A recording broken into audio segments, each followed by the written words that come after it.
তুমি তুমি এখানে থাকবে? আমি থাকলে তোমার সমস্যা আছে নাকি? আমি তোমাকে এখনো ক্ষমা করিনি, আর হয়তো কখনো করবও না। তাই আমাদের আলাদা থাকাই ভালো। যেহেতু আমাদের সন্তান আছে, তুমি এই বাড়িতেই থাকো, কিন্তু পাশের রুমে। একথা শুনে ময়ের চোখে আগুন জ্বলে ওঠে। সে রেগে গিয়ে বলে, তোকে কি আমি বলেছি আমাকে ক্ষমা করতে? তোর ক্ষমার গুষ্টি কিলাই। আমি কি তোর দয়া খেয়ে এখানে এসেছি নাকি? ঠিক তখনই আমাদের ঝগড়ার মাঝে আরিয়ান ভয় পেয়ে বলে, আম্মু, তুমি তো বলেছিলে আমাকে আব্বুল কাছে নিয়ে যাবে, তাহলে এখানে কেন থাকলা তো? মো একটু থেমে নরম গলায় বলে, এখন যার কোলে আছিস ওইটাই তোর বাবা। একথা শুনে আরিয়ান খুশিতে চিৎকার দিয়ে ওঠে। তুমি আমার আব্বু? এই বলে সে আমাকে শক্ত করে জড়িয়ে ধরে। আমার চোখ ভিজে ওঠে। আমি ছেলেকে বুকের সাথে চেপে ধরি। মৌ ধীরে বলে, তোমার কার্ডটা আমি আরিয়ানের স্কুল ব্যাগে দেখেছি, তখনই বুঝেছি তোমরা একে অপরকে চিনো। এত কথা না বলে তুমি পাশের রুমে চলে যাও। আমি এমন কোনো নারীর সাথে থাকতে পারবো না যে আমাকে বিশ্বাস করে না, যে আমাকে ভালোবাসে না, যে আমাকে অন্যদের দিয়ে মার খাওয়ায়। কথাগুলো শুনে মৌ চুপ হয়ে যায়। তার চোখ নিচু হয়ে আসে। কিছুক্ষণ নীরবতা। তারপর হঠাৎ মাথা তুলে বলে, আমি এই রুমেই থাকবো, তুই কি করবি দেখি? মানে এই রুমে থাকবে? তাহলে আমি কোথায় থাকবো? তুই তো বড় লোক ডাক্তার, তোর এত বড় বাড়িতে একটা রুমও নাই? না হলে বাইরে গিয়ে গাছের নিচে ঘুমা, আর আমার পাশে ঘুমালেও সমস্যা নেই। বাহ, ভালোই তো। আমার নিজের রুম থেকে আমাকে বের করে দিবি? এটাই তোমাদের খানবংশের নিয়ম নাকি? বউ এগিয়ে এসে বলে, হ্যাঁ, স্বামীর রুমে স্ত্রী থাকবে। তুই সমস্যা মনে করলে তুই বের হয়ে যা। আরে বাহ, এখন তো দেখি পুরো অধিকার দেখানো শুরু হয়ে গেছে। একটু আগেতে বলছিলে ক্ষমা লাগবে না। হ্যাঁ বলেছি, তোর ক্ষমা লাগবে না, কিন্তু তুই আমার স্বামী, এটা তোর বদলাবে না। স্বামী বললেই সব শেষ হয়ে যায় না মৌ? বিশ্বাস না থাকলে সব কিছু শেষ। মৌ এবার একটু ধীরে বলে, তাহলে ঠিক আছে, তুই বিশ্বাস না করা পর্যন্ত আমি যাব না। এই রুমেই থাকবো, তোর সামনে থাকবো, আর একদিন তোকে বিশ্বাস করিয়ে ছাড়বো। আমি চুপ করে তাকিয়ে থাকি। দুজনের চোখে চোখ পড়ে। রাগ, অভিমান, ভালোবাসা, অধিকার সব মিলে এক অদ্ভুত টান তৈরি হয়। তার মাঝখানে দাঁড়িয়ে ছোট্ট আরিয়ান অবাক হয়ে দেখে তার আব্বু আর আম্মুর এই ঝগড়ার মধ্যেও লুকিয়ে আছে ভালোবাসা। আমি আর কথা না বাড়িয়ে চুপচাপ রুম থেকে বের হয়ে যাই। মৌ কিছুক্ষণ দরজার দিকে তাকিয়ে থাকে, তারপর ধীরে গিয়ে বিছানায় বসে পড়ে। একটু পরে কাজের লোক এসে দরজায় দাঁড়িয়ে বলে, আপামনি খাবার খাবেন, আসেন। মৌ উঠে বাইরে আসে। খাবার টেবিলে যাওয়ার আগে কাজের লোকটা একটু ইতস্তত করে বলে, আপামনি একটা কথা জিজ্ঞাসা করি, আপনি সত্যি স্যারের বউ আর এই বাচ্চাটা? মৌ শান্ত গলায় বলে, হ্যাঁ, আমি তার স্ত্রী, আর এটা আমাদের সন্তান। কিন্তু কেন? লোকটা দীর্ঘ শ্বাস ফেলে বলে, না আপামনি এমনি, স্যারকে অনেকবার দেখছি রাতের বেলা ছাদে একা বসে কাঁদতে, কিন্তু কখনো স্ত্রী বা সন্তানের কথা বলেন নাই। কথাটা শুনে মৌয়ের বুকটা কেমন যেন হু হু করে ওঠে। চোখের কোণে পানি চিকচিক করে। সে বেশি কিছু না বলেই খাবার টেবিলে গিয়ে বসে। এদিকে আমি টেবিলে বসে নিজ হাতে আরিয়ানকে খাওয়াচ্ছি। এইটা খাও বাবা, এইটা খেলে তুমি শক্তিশালী হবে। আরিয়ান খিলখিল করে হাসছে।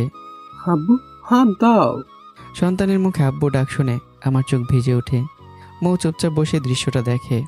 তার চোখে জল চিকচিক করে ওঠে। এই দৃশ্যটাই তো সে সবসময় চেয়েছিল। একটা ছোট্ট সংসার, একটা পরিবার। খাবার শেষ হয়। আমি উঠে অন্য রুমে যাওয়ার জন্য এগোতেই হঠাৎই মৌ পেছন থেকে এসে আমার সামনে দাঁড়ায়। হাতে একটা ছুরি। সোজা এসে ছুরিটা আমার গলায় ধরে। বল, তোর কি আরেকটা বউ আছে যার জন্য তুই আলাদা থাকতে চাস? আমি থরথর করে কাঁপতে থাকি। আগে এটা গলা থেকে সরাও। মৌ চোখ রাঙিয়ে বলে, আগে বল, এই রুমে থাকবি? আচ্ছা থাকবো। এই দৃশ্য দেখে আরিয়ান হেসে ফেলে। আব্বু, তুমি আমাকে এত ভয় পাও? তোমার মা যে পরিমাণ জল্লাদ মহিলা, ভয় না পেয়ে উপায় আছে? মৌ চোখ বড় বড় করে বলে, আমি জল্লাদ, আর তোর ওই ডাক্তার আয়শা কি? ওরে পাইলেই দেখি। হয়েছে হয়েছে, এবার ঘুমাবো। তারপর আমি আরিয়ানকে বুকে জড়িয়ে শুয়ে পড়ি। ছোট্ট ছেলেটা বাবার বুকের মধ্যে মুখ গুজে ঘুমিয়ে যায়। মৌ দূর থেকে তাকিয়ে থাকে। তার মুখে রাগ থাকলেও চোখে অদ্ভুত শান্তি। পরদিন আমি আর মৌ দুজনে হাসপাতালে যাই। কিন্তু হাসপাতালের পরিবেশে মৌ আগের মতোই থাকে। সেই চুপচাপ, সংযত, সবার সামনে যেন এক অন্য মানুষ। আমি মনে মনে ভাবি, না, এভাবে হবে না, মুখ একটু জব্দ করতে হবে। ঠিক তখনই ডক্টর আয়েশা এসে দাঁড়ায়। ডক্টর ইমরান, আজকে দুপুরে একসাথে লাঞ্চ করব। আমি চারপাশে তাকাই। মৌ আছে কি না। দেখি নেই। ওকে ডাক্তার আয়েশা। কিন্তু আমি জানি না মৌ সব কিছু দেখছে এবং শুনছে। তার চোখে তখন হালকা আগুন। সে মনে মনে বলে, ঠিক আছে, তুই খেলতে চাস, আমিও খেলবো। মৌ সরাসরি গিয়ে ডক্টর জাহেদের কাছে দাঁড়ায়। ডাক্তার জাহেদ, আজকে লাঞ্চ একসাথে করব। জাহেদ তো এমনিতেই মৌকে পছন্দ করে। সে হাসি মুখে বলে, অবশ্যই। দুপুরে রেস্টুরেন্টে একদিকে আমি আর ডক্টর আয়েশা বসে খাবার খাচ্ছি। ঠিক তখনই আমার চোখ পড়ে পাশের টেবিলে। দেখি মৌ আর ডক্টর জাহেদ বসে হাসতে হাসতে কথা বলছে। মৌ মাঝে মাঝে চুল সরাচ্ছে, হালকা হেসে কিছু বলছে। এই দৃশ্য দেখে আমার বুকের ভেতর আগুন জ্বলে ওঠে। আমার চল শক্ত হয়ে যায়। মনে মনে বলি, স্বামী স্বামী বলে আর অন্য পুরুষের সাথে রেস্টুরেন্টে বসে ওর সাথে এত সুন্দর করে হাসতে পারে, আর আমার সামনে পুরো জল্লাদ রানী। আমার চোখে তখন রাগ আর অভিমান আর এক অদ্ভুত অধিকারবোধের জ্বালা জ্বলতে থাকে। এসব কিছু মুখ খেয়াল করছে আর ভেতরে ভেতরে একরকম শয়তানি হাসি আসছে। মনে মনে বলে, কেমন লাগে মিস্টার ইমরান? জলে তো খুব জলে, তাই না? বিকেলবেলা আমি গাড়িতে উঠতেই মৌ এসে একেবারে আমার পাশে বসে পড়ে। ঠিক সেই সময় ডক্টর আয়েশা এসে গাড়িতে উঠতে যায়, কিন্তু দেখে মৌ ইতিমধ্যে আমার পাশে বসে আছে। মুখটা একটু শক্ত হয়ে যায় আয়েশার, তবুও কিছু না বলে অন্য পাশে বসে মনে মনে ঝাড়তে থাকে। একদিন মানবতার খাতিরে লিপ দিয়েছিলাম, আর এখন এই মেয়েটা প্রতিদিন নির্লজ্জের মতো চলে আসে। অন্যদিকে মৌ চুপ নেই। মনে মনে, এই মহিলা এত স্যাঁচরা কেন? নিজেকে কি ভাবে? গাড়ির ভেতরে একটা অদ্ভুত নীরবতা। আমি মাঝখানে পুরো বিরক্ত, আর এই দুই নারী হচ্ছে দুই আগুন। কেউ কারোর সাথে কথা বলে না। ডক্টর আয়েশাকে নামিয়ে দিয়ে গাড়ি সোজা বাসার দিকে যায়। বাসার গেটে পৌঁছেই মৌ দেখে খালা বসে আছে। মৌ দৌড়ে গিয়ে বলে, খালা, তুমি কখন এসেছো? ভেতরে যাওনি কেন? খালা চোখের পানি মুছতে মুছতে বলে, আরিয়ানের জন্য মন মানছে না রে মা, খালি বাসায় একদম ভালো লাগছিল না। আমি এগিয়ে গিয়ে জিজ্ঞাসা করি, উনিকে? মৌ শান্তভাবে বলে, ওনার বাসাতেই আমরা এতদিন ছিলাম। আমি চাকরিতে থাকলে আরিয়ানকে উনিই দেখতেন। আচ্ছা, আপনি ভেতরে আসুন। প্রয়োজন আপনি এখানেই থাকবেন আরিয়ানের সাথে। সবাই ভেতরে ঢুকে যাই। আমি চুপচাপ ভাবতে থাকি, মৌ খান বংশের মেয়ে, তারপর এমনভাবে অন্যের বাসায় থেকেছে, নার্সের চাকরি করছে। কি এমন হয়েছিল যে সে নিজের পরিবার থেকে এত দূরে? অন্যদিকে আহসান হাবিবও খবর পায় মৌ সিলেটে আছে। সে আনিস খানকে বলে, আঙ্কেল, এখন আমাদের সিলেট যেতে হবে, যেভাবে হোক মৌকে নিয়ে আসতে হবে। আনিস খান ধীরে বলে, এখন না, এক সপ্তাহ পরে সিলেটে খান ফার্মার নতুন ওষুধ লঞ্চ হবে। একজন ডাক্তার পরীক্ষার কাজ করছে, রিপোর্ট এলে তখন একসাথে যাব। রাতের খাবার শেষে খালা আর আরিয়ান এক রুমে, আমি আর মৌ একই রুমে। আমি চাইলেও এড়িয়ে যেতে পারলাম না। মৌ দরজা লক করে দেয়, তারপর ধীরে ধীরে নিজের শাড়ি খুলতে শুরু করে। তারপর শুধু ব্লাউজ আর পেটিকোট পরে দাঁড়িয়ে থাকে। আমি চোখ ফিরিয়ে নিয়ে বিরক্ত গলায় বললাম, এসব কি করছো তুমি? একদম নির্লজ্জের মতো। তুমি জানো না এতে আমার সমস্যা হয়? মৌ থেমে যায়, ধীরে ঘুরে দাঁড়িয়ে বলে, কি বললে? আমি নির্লজ্জ? এত বড় সাহস তোমার? আমি আর চুপ থাকি না। নির্লজ্জকে নির্লজ্জ বলবো না তো কি বলবো? বেহায়া আচরণ করলে এটাই তো বলবো। মৌয়ের চোখ জ্বলে ওঠে। সে টেবিল থেকে একটা ছুরি তুলে নেয়, ধীরে আমার সামনে এসে দাঁড়ায়। তুই এখন 1 ঘন্টা আমার দিকে তাকিয়ে থাকবি। আমি থমকে যাই, আমার গলা শুকিয়ে আসে। মৌয়ের খালি পেট, চোখের দৃষ্টি, সব কিছু মিলে আমার ভেতরে এক অদ্ভুত অস্থিরতা তৈরি হয়। কপাল বেয়ে ঘাম পড়তে থাকে। না, আমি পারবো না। এমন করলে আমি নিজেকে কন্ট্রোল করতে পারবো না। মৌ এক পা এগিয়ে আসে, চোখে তার চ্যালেঞ্জ। কন্ট্রোল হারালে কি করবি? ভয় পাচ্ছিস মনে হয়। আমি ভয় পাই না, কিন্তু তোর সাথে নিজেকে হারাতে চাই না। মৌ একটু থেমে যায়, তার চোখের দৃষ্টি হঠাৎ নরম হয়ে আসে। হারিয়ে গেলে কি এত ক্ষতি? একদিন তো আমাকেই ভালোবেসেছিলি। আমি চোখ বন্ধ করে ফেলে এক মুহূর্তের জন্য। আমার বুকের ভেতর পুরনো স্মৃতিগুলো ঝড় তোলে। ভালোবেসেছিলাম এখনো হয়তো, কিন্তু বিশ্বাসটা এখনো ফিরে পাইনি। রুমের ভেতর নীরবতা নেমে আসে। দুজনে দাঁড়িয়ে থাকি, একজন জেদে আরেকজন অভিমানে, কিন্তু দুজনের মাঝে স্পষ্ট ভালোবাসা এখনো শেষ হয়ে যায়নি। আমি দাঁতে দাঁত চেপে বললাম, তাছাড়া তোমাকে দেখে তেমন কোনো ফিলিংস আসে না। এই কেমন এভারেজ বলা যায়? এই কথাগুলো শুনে মৌ যেন বিস্ফোরিত অগ্নিগিরি। কি বললি তুই? আমি অ্যাভারেজ সুন্দর? আমাকে দেখে তোর ফিলিংস আসছে না? তাহলে এই বাচ্চাটা কিভাবে আসলো? আর একটু আগেই না বললি আমাকে এভাবে দেখলে কন্ট্রোল হারিয়ে ফেলবে? আমি বুঝতে পারি আমি ভুল জায়গায় আগুনে ঘি ঢেলেছি। তবুও বলি, হয়েছে, সরি। আমি কোনো ঝগড়াটে মহিলার সাথে কোনো ঝামেলা করতে চাই না। এইবার তো শেষ। মৌ ঝাঁপিয়ে পড়ে আর আমার চুল ধরে টান দেয়। কি বললি? আমি ঝগড়াটে? আর আমি মহিলা? তোর এই ডাক্তার আইসা খুব কচি, তাই না? আর বয়স আমার থেকে কম নাকি? আমি এবার নিজের মাথায় হাত দিই, মনে মনে বলি, আমাকে কি পাগলা কুকুরে কামড়াইছে? আমি কেন এসব বলছি? Sorry sorry sorry. তুমি যে শাস্তি দেবে মাথা পেতে নেব। প্লিজ চুপ হও। মৌ ভুরুকুসকে বলে, আমি যা শাস্তি দিব মানবি তো? 109% মানব। মৌ ঠোঁট বাঁকিয়ে বলে, কান ধরে উঠা বসা করবি 100 বার, পারলে মাফ পাবে। কি? আমি এই শহরের নাম করা ডাক্তার, 5টা হাসপাতালের এমডি, আমাকে কান ধরে উঠবস করতে হবে? মৌ বুক ফুলে দাঁড়িয়ে বলে, তুই হবে তোর হাসপাতালের এমডি বা হেড, কিন্তু এই সংসার, এই বাড়ির হেড আমি। ওকে, কিন্তু এটা যেন বাইরে না যায়। বাইরে সবাই জানলে আমি মুখ দেখাতে পারবো না। যাবে না, এখন শুরু কর। আমি কান ধরে উঠবস শুরু করি। 1, 2, 3, আর মৌ দাঁড়িয়ে মুচকে মুচকে হাসছে। আমি মনে মনে ভাবি, আজকে আমাকে জব্দ করলি, সময় আমারও আসবে। অন্যদিকে মৌ মনে মনে বলে, কেমন লাগছে মিস্টার ইমরান? মৌ চুপি চুপি মোবাইল বের করে আর ভিডিও করে ফেলে, ভবিষ্যতের অস্ত্র হিসেবে। 20 বার উঠা বসা করতেই আমার হাঁটু কাঁপতে শুরু করে। মৌ সেটা বুঝে ফেলে। আচ্ছা হয়েছে, আর করতে হবে না, বাকিগুলো মাফ করে দিলাম। আমি আর কিছু না বলে কি বিছানায় লুটিয়ে পড়ি। মৌ দাঁড়িয়ে দাঁড়িয়ে তাকিয়ে থাকে আর মনে মনে বলে, আমি জানি আমার এই অবস্থানটাই দেখাটা তোমার দুর্বলতা। দেখি তুমি কতদিন নিজেকে কন্ট্রোল করতে পারো। পরদিন সকালে, সকালটা শুরু হয় একেবারে খুনসুটি আর মজার ঝগড়া দিয়ে। আমি ঘুম থেকে উঠে দেখি আমার পাশে কেউ নেই। আমি একটু অস্থির হয়ে উঠলাম। মৌ কোথায় গেল? ঠিক তখনই দরজা খুলে মৌ ঢোকে, হাতে তার চা। এই নাও ডাক্তার সাহেবের জন্য চা। আমি কাপে চমক দিয়ে বললাম, আজ এত ভদ্র হয়ে গেলে কেন? কোনো নতুন ষড়যন্ত্র? আজ থেকে ভালো বউ হব ভাবছি। তোমার ভালো বউ ভার্সনটা খুব ডেঞ্জারাস মনে হচ্ছে। শোনো, আজকে থেকে আমাকে হাসপাতালে তোমার সাথে আনা নেওয়া করবা। কেন? তুমি নিজে যেতে পারো না? ও বুঝেছি, আজকে আবার ডাক্তার আয়েশার সাথে যাওয়ার প্ল্যান আছে, তাই না? আরে না, তুমি সব কিছুতে আয়েশাকে কেন টানো? মৌ হাত কোমরে রেখে বলে, কারণ সে সব জায়গায় ঢুকে পড়ে। এই সময় বাইরে থেকে খালার কাজে লোক চুপচাপ শুনছে। আরিয়ানও দাঁড়িয়ে। আরিয়ান হেসেই বলে, দাদু, আব্বু আম্মু আবার তকলাক তুলে করতে। এই তো আসল সংসারের দাদু ভাই। ভেতরে মৌ বলে, আজকে আমাকে সামনে বসিয়ে নিয়ে যাবা, না হলে আমি যাচ্ছি না। আচ্ছা বসাবো, কিন্তু তুমি গাড়িতে শান্ত থাকবে তো? সেটা তোমার আচরণের উপর নির্ভর করছে। আল্লাহ, এই মেয়েকে দিয়ে আমার জীবনটাই গেল। বাইরে দাঁড়িয়ে থাকা সবাই হেসে ফেলে। আরিয়ানও খিলখিল করে। আমার আম্মু দিতে।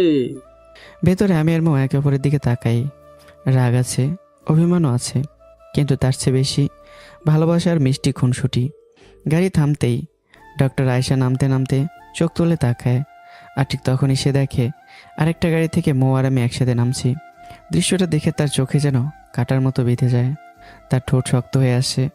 মনে মনে বলে, মিস মৌ, তুমি যত চেষ্টা করো ডক্টর ইমরানকে আমার থেকে কেড়ে নিতে পারবে না। তার আগেই আমি ওকে বিয়ে করে নেব। সেদিন থেকে আয়েশার চোখে স্পষ্ট হিংসা। সে জানে না যার সাথে লড়াই করছে সে তো আমার স্ত্রী। অন্যদিকে হাসপাতালে আরেক নার্স মিস তানহা, তার মনে আগুন জ্বলছে।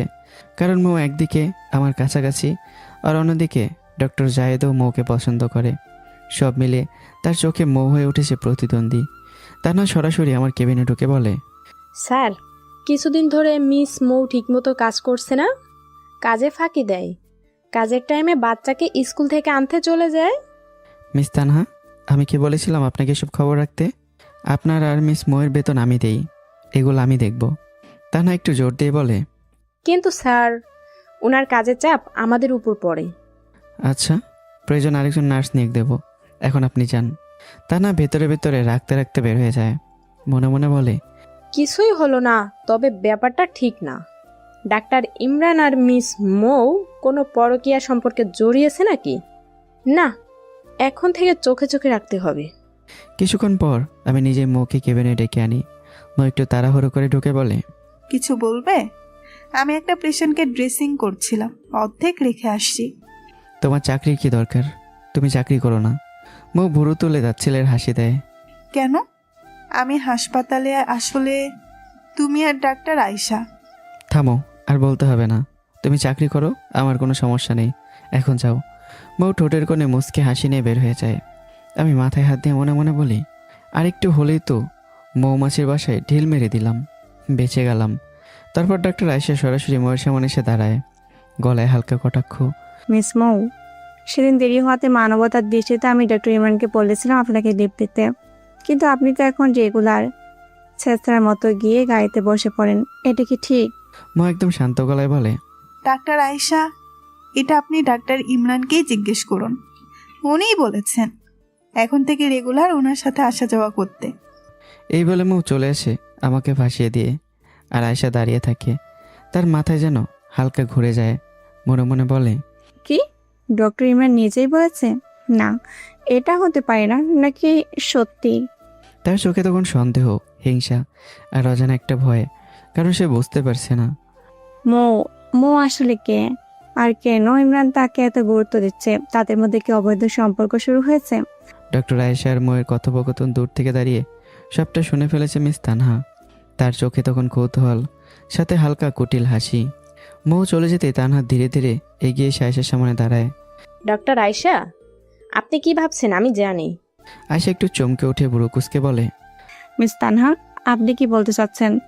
তানহা ঠোঁট বাঁকিয়ে বলে, আপনি এটা ভাবছেন তাই না, মিস মৌ আর ডাক্তার ইমরানের মধ্যে অবৈধ সম্পর্ক আছে? আয়েশা এবার পুরো থমকে যায়, তার চোখ বড় বড় হয়ে যায়। তুমি কিভাবে বুঝতে? তানহা তখন সুযোগ পেয়ে সব খুলে বলে, কিভাবে সে আমার কেবিনে এসে মৌয়ের বিরুদ্ধে বলেছে, কিভাবে আমি মৌকে সাপোর্ট করেছি, কিভাবে মৌ কাজের সময় ছাড় পাচ্ছে, সব খুলে বলে। সব শুনে আয়েশার মুখ শক্ত হয়ে যায়। সে ধীরে বলে, তার মানে সত্যি পরকীয়া সম্পর্কে জড়িয়েছে? আমি মিস মৌকে এত ভালো ভাবতাম, আর সে কিনা নিজের স্বামীর সন্তান রেখে। তার গলায় স্পষ্ট হতাশা আর রাগ। তানহা সুযোগটাতে আরো উস্কে দেয়। তাই তো বলছি ডাক্তার, ওদের চোখে চোখে রাখতে হবে, হাতে নাতে ধরতে হবে। আয়েশা একটু চুপ থাকে। তার চোখে তখন দ্বিধা, রাগ আর ভেতরের লড়াই। তারপর ধীরেই বলে, না, এখনই কিছু করা যাবে না। আগামী বিষয়টা ডক্টর ইমরানের কাছ থেকে নিশ্চিত হব, তারপর যা করে করব। তানহা মাথা নাড়ে। ওকে ডাক্তার। দুজনেই আলাদা দিকে চলে যায়, কিন্তু তাদের মনে এখন একই আগুন, সন্দেহ। মৌ একা একা বসে ভাবছে, আমি কি ইমরানের উপর বেশি চাপ দিচ্ছি? ওর সাথে খুব খারাপ ব্যবহার করছি না? না না, আমার সংসার, আমার স্বামী সব নিজের কাছে রাখতে হলে আমাকে একটু কঠোর হতেই হবে। কিছুক্ষণ চুপ থেকে আবার নিজেই উত্তর দেয়। তার চোখে তখন ভালোবাসার সাথে মিশে আছে অধিকার। অন্যদিকে ডাক্তার আয়েশা সরাসরি আমার কেবিনে ঢুকে, তারপর বসতে বসতে বলে, ডক্টর ইমরান, মিস মৌকে আমার কেমন জানি লাগে, মেয়েটা ভালো না। মিস আয়েশা, আপনি ময়ের মধ্যে খারাপ কি দেখলেন? আয়েশা একটু থেমে বলে, মেয়েটির স্বামী সন্তান আছে, তবু অন্য পুরুষের সাথে। সে আমার বলতে লজ্জা করছে। এ কথা শুনে আমার চোখ লাল হয়ে যায়। এসব ফালতু কথা বাদ দিন, নিজের কাজে মন দিন, আর এসব নিয়ে আমার কাছে আসবেন না। আয়েশা যেন মুহূর্তে অপমানিত হয়ে যায়, কিছু না বলে চুপচাপ বেরিয়ে যায়। আমি একা বসে নিজেকে নিজে বলি, মৌকে চাকরি করতে মানা করলে উল্টো সন্দেহ করবে, আর যদি সবাইকে বলে দিই যে মৌ আমার স্ত্রী, তাহলে ওকে আর সহজে শাস্তি দেওয়া যাবে না।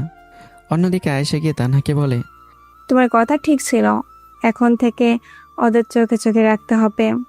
তানহা হালকা হাসি দিয়ে বলে, আপনি চিন্তা করবেন না ডাক্তার, যতক্ষণ আমি থাকবো ওদের উপর নজর রাখবো। আয়েশা ধীরে ধীরে বলে, এই ময়ের মধ্যে এমন কি আছে যে ডক্টর ইমরান আর জাহেদ দুজনে পাগল হয়ে আছে? তানহা দীর্ঘ শ্বাস ফেলে বলে। আমিও সেটাই ভাবি। কিছুক্ষণ পর মৌ ধীরে ধীরে আমার কেবিনে ঢুকে, ভেতরে ঢুকে দরজা লক করে দেয়। আমি কিছু বুঝে ওঠার আগেই মৌ হঠাৎ এসে সরাসরি আমার কোলে বসে পড়ে। আমি চমকে উঠি, এটা কি করলে? এটা হাসপাতাল, যে কোনো সময় কেউ চলে আসলে। মৌ দুষ্ট হাসি দিয়ে বলে, কেবিন লক করেছি, কেউ আসবে না, আর আসলেও সমস্যা কি? তুমি তো আমার স্বামী। বাজে কথা বাদ দাও, নামো আমার কোল থেকে, না হলে আমি ধাক্কা দেব। মৌ তখন ফোন বের করে। গত রাতে সে কান্তর উঠবোস করে ভিডিও চালিয়ে দেয়। আমি ভিডিও দেখে জমে যাই, চোখ আমার বড় বড়। তুমি এটা করতে পারলে? প্লিজ এটা কাউকে দেখিও না। মৌ একটু ঝুঁকে আসে, চোখে মিষ্টি দুষ্টুমি। তোমাকে হাতে রাখতে হলে সব কিছুই করতে হবে। তারপর খুব শান্ত গলায় বলে, এখন একটা কাজ করো, আমার কপালে একটা ভালোবাসার চুমু দাও, তারপর আমি চলে যাব। আমি চুপ হয়ে যাই। আমার চোখে রাগ আর অভিমান, কিন্তু তার থেকেও বড় কিছু, অসহায় ভালোবাসা। আমি ধীরে হাত তুলি, ময়ের মুখের দিকে তাকাই, তারপর খুব আস্তে করে ময়ের কপালে একটা গভীর নীরব চুমু এঁকে দেই। মো এক মুহূর্তের জন্য চোখ বন্ধ করে ফেলে, মনে হয় এই এক মুহূর্তে সে সব পেয়ে গেছে। তারপর হালকা হাসি দিয়ে বলে, এই তো আমার ইমরান, যতই রাগ করো আমার কাছে ফিরেই আসতে হবে। আমার কেবিনের বাইরে দাঁড়িয়েছিল তানহার আয়েশা। দুজনের চোখে কৌতূহল, সন্দেহ আর এক অদ্ভুত আগুন। কারণ তারা স্পষ্ট দেখেছে মৌ ঢুকেছে আমার কেবিনে, আর দরজাটা ভেতর থেকে লক করা। তানহা দাঁত চেপে বলল, ডাক্তার, এবার আমি 100% শিওর এদের মধ্যে কিছু একটা চলছে। অবৈধ সম্পর্ক। আয়েশার ঠোঁট কামড়ে ধরে কিছুক্ষণ চুপ করে রইল। তার চোখে কষ্ট আর রাগ মিলেমিশে অদ্ভুত ছায়া ফেলেছে। তারপর ধীরেই বলল, আমারও সন্দেহ হচ্ছে, কিন্তু না, আমি নিশ্চিত না হয়ে কিছু বলবো না। আমাকে আরো প্রমাণ চাই। ঠিক আছে, কিন্তু আমি ছাড়বো না। তানহা মাথা নাড়ল। কিছুক্ষণ পর কেবিনের দরজা খুলে যায়। মৌ একদম স্বাভাবিক ভঙ্গিতেই বেরিয়ে আসে, যেন কিছুই হয়নি। যেতে যেতে হালকা স্বরে বলে, বাসায় যাব, তাড়াতাড়ি আসো, কিছু শপিং করতে হবে। ভেতর থেকে আমি বললাম, আরও 15 মিনিট লাগবে। এই কথাটুকুই যেন তানহার আয়েশার বুকের ভেতরে আগুনে ঘি ঢেলে দিল। ঠিক 15 মিনিট পর আমি আর মৌ একসাথে বের হলাম। দুজনের মধ্যে এমন এক অদ্ভুত স্বাভাবিকতা, যেন বহুদিনের অভ্যস্ত সম্পর্ক। এই দৃশ্য দেখে আয়েশার বুকটা হু হু করে উঠল, আর তানহা তো রাগের তেলে বেগুনে জ্বলে উঠল। আয়েশা দাঁতে দাঁত চেপে বলল, মিস তানহা, আপনি ওদের ফলো করেন একটা সিএনজি নিয়ে। আমি জানতে চাই ওরা কোথায় কোথায় যায় আর কি কি করে। তানহা চোখে আগুন নিয়ে বলল, ওকে ডাক্তার, আজকে সব বের করব। সিএনজিতে বসে দূর থেকে অনুসরণ করতে লাগলো তানহা। ওইদিকে মৌ একের পর এক দোকানে ঢুকছে, কখনো বোরখা, কখনো হিজাব, কখনো আবার নাইট ড্রেস, আর সব ব্যাগ এক এক করে তুলে দিচ্ছে আমার হাতে। আমি চুপচাপ সব ধরে আছি, না কোনো প্রতিবাদ, না কোনো বিরক্তি, যেন এটাই আমার অভ্যাস। এই দৃশ্য দেখে তানহার চোখ যেন কোটর থেকে বেরিয়ে আসতে চাইছে। সে নিজের সাথে নিজে ফিসফিস করে বলে, বাহ মিস মৌ, বেশ খেলছেন তো। এত বড় ডাক্তার, 5টা হাসপাতালের এমডি, পুরো হাতের পুতুল বানিয়ে ফেলেছেন। তার গলায় বিদ্রুপ, কিন্তু ভেতরে চলছে হিংসার আগুন। ঠিক আছে, শপিং করুন, মন ভরে করুন, দেখি শেষটা কোথায় গিয়ে থামে। কিন্তু হঠাৎই তানহা চোখের সামনে যা দেখলো তা দেখে সে থমকে গেল। মৌ নেই, আর আমিও সেখানে নেই। এক মুহূর্ত আগেও আমরা এখানেই ছিলাম, আর এখন শূন্য রাস্তা। তানহার বুক ধুক করে উঠল। সে তাড়াতাড়ি চারপাশে তাকাতে লাগলো। ডান বাম সামনে কোথাও নেই। তার কপালে ঘাম জমে গেল, রাগে হাত কাঁপতে লাগলো। এভাবে গায়েব হলো কিভাবে? তার চোখে এবার শুধু রাগ না, এক অদ্ভুত ভয়ও কাজ করছে। দাঁত চেপে সে ধীরে ধীরে বলল, মিস মৌ, তুমি যতই চালাক হও না কেন, তোমাকে আমি ধরবই। বাসায় ফিরেই মৌ সরাসরি রান্নাঘরে চলে গেল। চুলার সামনে দাঁড়িয়ে হাঁড়ি পাতিল গোছাতে শুরু করলো। আর এমন সময় পেছন থেকেই, তুমি রান্নাঘরে কেন এসেছো? ও একবারও পেছনে না তাকিয়ে শান্ত গলায় বলল, রাগ করবো তাই এসেছি। আমার কিন্তু খুব ক্ষুধা লেগেছে, আর আমি বাইরের খাবার তেমন পছন্দ করি না। মৌ এবার ঘুরে তাকালো। আচ্ছা, 30 মিনিট অপেক্ষা করো, আমি রেডি করে দিচ্ছি। তুমি বোঝো না, তুমি রান্না করলে সেগুলো খাওয়ার যোগ্য হবে না। কারণ খানবাড়ির মেয়েরা রান্না না, ঝগড়ার ব্ল্যাকমেল করতে এক্সপার্ট। কথাটা যেন সরাসরি গিয়ে ময়ের বুকের মধ্যে বিঁধল। 1 সেকেন্ডও দেরি না করে পাশে রাখা এক মুখ পানি তুলে আমার মাথার মধ্যে ঢেলে দিল। তার গলায় রাগ, চোখে আগুন। এখন এখান থেকে চুপচাপ চলে যা, না হলে কিন্তু খারাপ হবে। হয়েছে, সত্যি কথা এমনিতেই তেতো হয়, সবাই সেটা হজম করতে পারে না। এই বলে আমি এখান থেকে বেরিয়ে আসলাম। নিজের রুমে এসে ডাইনি, পেতনি, ঝগড়াটে মহিলা, ব্ল্যাকমেলার এসব বললেও আমার ঠোঁটের কোণে লুকোনো হাসিটা আমি নিজেও টের পেলাম না। অন্যদিকে মৌ চুপ করে দাঁড়িয়ে রইল কিছুক্ষণ। তার মনে কেমন যেন খসখস করতে লাগলো। সত্যিই কি আমি রান্না করতে পারি না? একটা জেদ চেপে বসলো তার ভেতরে। সে তার খালাকে রেখে বলল, খালা, আজকে বিরিয়ানি রান্না করব, আমাকে সাহায্য করো। কিছুক্ষণ পর খাবার টেবিলে সাজানো গরম গরম বিরিয়ানির সুগন্ধে পুরো ঘর ভরে গেছে। আমি এসে বসতেই একেবারে থমকে গেলাম। এটা মৌ রান্না করেছে? ডাইনি তো দেখি খুব ভালো বিরিয়ানি রান্না করতে পারে। কিন্তু মুখে কিছুই বললাম না, চুপচাপ খেতে লাগলাম। আমার প্রতিটা লোকমায় আমার চোখে অদ্ভুত এক নরমতা ভেসে উঠছিল। খাওয়া শেষ করে মৌ ফ্রেশ হয়ে নিল। তারপর একটা হালকা পাতলা নাইট ড্রেস পরে আয়নার সামনে দাঁড়ালো। হালকা কাজল, ঠোঁটে নরম রং, চুলগুলো খোলা, সব মিলে যেন এক অন্যরকম মোহময় রূপ। আর সে ইচ্ছে করে নিজেকে এমন করে সাজিয়েছে। ধীরে ধীরে হাঁটতে হাঁটতে এসে আমার সামনে দাঁড়ালো। আমি চোখ তুলে তাকাতেই যেন জমে গেলাম। আমার বুকের ভিতর দকবক শব্দ, কপালে হালকা ঘাম জমে উঠেছে। মনে মনে বললাম, নিজের স্ত্রী কেমন অবস্থায় দেখলে কোন পুরুষ নিজেকে কন্ট্রোল করতে পারে? আমি চোখ সরিয়ে নিতে চাইলাম, কিন্তু পারলাম না। না, আমাকে কন্ট্রোল করতেই হবে, না হলে মৌ ভাববে আমাকে ক্ষমা করে দিয়েছি। কিন্তু না, এত সহজে না। অন্যদিকে মৌ দাঁড়িয়ে দাঁড়িয়ে সব খেয়াল করছে। তার ঠোঁটে ধীরে ধীরে হাসি ফুটে উঠল। মনে মনে বলল, দেখি তুমি আর কতদিন নিজেকে আটকাতে পারো। আমি তো তোমার স্ত্রী, শেষ পর্যন্ত তোমাকে আমার কাছেই ফিরতে হবে। আমি চোখ বন্ধ করে শুয়ে আছি। আমার ভেতরের অস্থিরতা যেন থামতেই চাইছে না। এই ডাইনি সব জানে, আমার সবচেয়ে বড় দুর্বলতাও নিজেই, তাই ইচ্ছে করে এমন করছে। কিন্তু না, আমি এত সহজে ধরা দেব না। অন্যদিকে মৌ উঠায় দাঁড়িয়ে আছে আমার দিকে তাকিয়ে। তার চোখে এক অদ্ভুত আত্মবিশ্বাস। মনে মনে বলে, মিস্টার স্বামী, আমি খুব ভালো করেই জানি তোমার দুর্বলতা কোথায়। তারপর হঠাৎ করে বলে উঠল, তোমার কপাল দিয়ে এভাবে ঘাম ঝরছে কেন? আমি চোখ না খুলেই বললাম, জানি না। এই বলে আমি অন্য পাশে শুয়ে ঘুমিয়ে পড়লাম, যেন কিছুই হয়নি।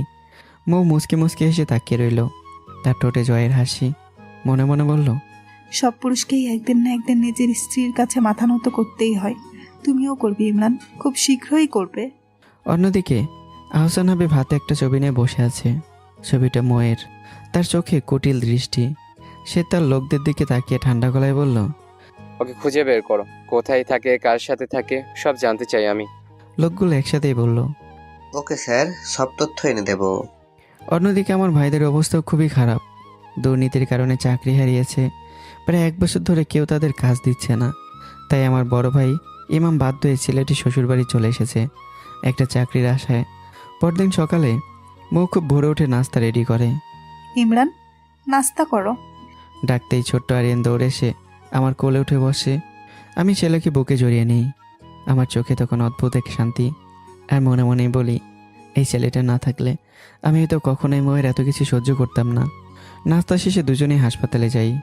আমি আমার কেবিনে ঢুকে পড়তেই ময়ের সামনে এসে দাঁড়ায় ডক্টর আয়েশা তানহা। তাদের চোখে স্পষ্ট হিংসা, বিদ্বেষ আর অপমানের আগুন। আয়েশা ঠোঁট বাঁকিয়ে বলে, কি মিস মৌ, রূপের জাদু দিয়ে বেশ বড় লোক ধরছেন দেখছি। শপিং টপিং চলছে ভালোই। তানহা সঙ্গে সঙ্গে যোগ করে, শুধু শপিং না, সেই শপিং ব্যাগগুলো আবার ডক্টর ইমরান নিজের হাতে নিয়ে পুরো মল ঘুরছে। দৃশ্যটা কিন্তু দারুণ ছিল। আয়েশা বেশ সরাসরি আঘাত করে, এই ধরনের মেয়েদের কাজেই তো এটা, বড় লোক ছেলেদের ফাঁসানো। মৌ এতক্ষণ চুপচাপ শুনছিল। হঠাৎ সে মাথা তুলে শান্ত কিন্তু দৃঢ় গলায় বলে, মিস আয়েশা, এটা আমার ব্যক্তিগত ব্যাপার। আমি কি করব না করব সেটা আপনাদের দেখার বিষয় না, কিন্তু আপনারা আমার পেছনে যা শুরু করেছেন সেটা কিন্তু অপরাধ। আয়েশার চোখ লাল হয়ে উঠল। সে এক পা এগিয়ে এসে দাঁত চেপে বলে, হ্যাঁ, আমি অপরাধই করছি। তুই আমার ইমরানের থেকে দূরে থাকবি, না হলে তোর খবর আছে। মৌ হঠাৎ করে অট্টহাসিতে ফেটে পড়ল। তবে তার সেই হাসি যেন সোজা কি আয়েশার আত্মসম্মানে আঘাত করলো। ডাক্তার ইমরান যদি তোমার হয়ে থাকে তাহলে নিজের করে নাও, আর তাকে বলো আমার থেকে দূরে থাকতে। মৌ ধীরে ধীরে বলল। আয়েশা এবার আর নিজেকে সামলাতে পারল না। রাগে কাঁপতে কাঁপতে বলল, খুব শীঘ্রই ইমরান তোকে ব্যবহার করে ছুঁড়ে ফেলে দেবে। মৌয়ের চোখ হঠাৎ ঠান্ডা হয়ে গেল।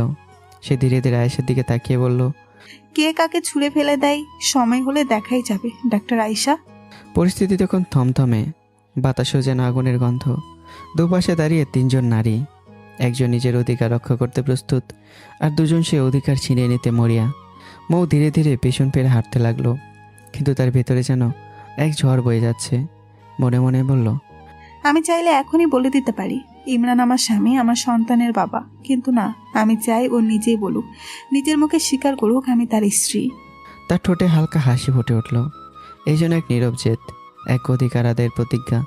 অন্যদিকে ডক্টর আয়েশা তানহার দিকে তাকিয়ে বিস্মিত গলায় বলল, এই মেয়ের এত কনফিডেন্স আসে কোথা থেকে? ও এত বড় গলায় কথা বলে কিভাবে? তানহা দাঁতে দাঁত চেপে বলল, কিছু একটা আছে, অবশ্যই আছে, না হলে এমন আচরণ সম্ভব না। কিছুক্ষণ পর আমার কেবিনে বসে সবাই অপারেশন নিয়ে আলোচনা করছি। আমি, আয়েশা, তানহা আর ডাক্তার জায়েদ। ঠিক তখনই আমি বললাম, মৌ, এক গ্লাস পানি দাও তো। এই কথাতেই যেন আয়েশার তানহার মাথায় বাজ পড়ল। ডক্টর জায়েদের ফোন আসে, এসে বাইরে চলে গেল। আর সেই সুযোগেই মৌ পানি নিয়ে ভেতরে ঢুকলো। মৌ ধীরে ধীরে এগিয়ে এলো। প্রথমে নিজে এক চুমুক পানি খেলো, তারপর আমার দিকে তাকিয়ে সেই গ্লাসটা আমার হাতেই ধরিয়ে দিল। ঘরের ভেতর নিস্তবতা। আয়েশার তানহা নিঃশ্বাস বন্ধ করে তাকিয়ে আছে। আমি একবার গ্লাসটার দিকে তাকালাম। সব বুঝেও কিছু না বলেই চুপচাপ সে পানি খেয়ে ফেললাম। এই দৃশ্যটা যেন বজ্রপাতের মধ্যে আঘাত করলো আয়েশার তানহার মনে। তাদের চোখ বড় বড় হয়ে গেল, মুখে অবিশ্বাস, অপমান আর জ্বলন্ত হিংসা। আলোচনা শেষ হতেই সবাই বেরিয়ে গেল। মৌ দরজা বন্ধ করে দিল। কেবিনটা নিঃশব্দ হয়ে গেল। পরের মুহূর্তেই সে এসে সরাসরি আমার কোলে বসে পড়ল। আমি একটু চমকে উঠলাম। আবার শুরু করলে? এটা কর্মস্থল, ভুলে যেও না। মৌ ঠোঁট বাঁকিয়ে ফিসফিস করে বলে, আমি কিছু চাই না, শুধু আমার পাওনাটা যদি নিজে থেকে দাও তাহলে এসব করতে হবে না, না দিলে ভিডিও তো আছেই। তার চোখে দুষ্টু ঝিলিক। ডাক্তার ইমরান বইয়ের ভয়ে কান ধরে উঠবোস করছে, ভাইরাল নিউজ। এই কথা শুনে আমার চোখ হঠাৎ বদলে গেল। আমি দুহাত দিয়ে ময়ের মুখটা আলতো করে ধরে ফেললাম। তারপর ধীরে ধীরে এগিয়ে গেলাম। প্রথমে কপালে এক গভীর চুমু, যেন জমে থাকা সব অভিমান ছুঁয়ে দিলাম। তারপর ঠোঁটের কোণে, গালের ওপর, মুখের প্রতিটি কোমল রেখায় নরম আবেগ ভরা স্পর্শ রেখে দিলাম। শেষে ঠোঁটে একটা দীর্ঘ গভীর চুমু, যেখানে রাগ, অভিমান, ভালোবাসা সব এক হয়ে গেল। সময় যেন থেমে গেল।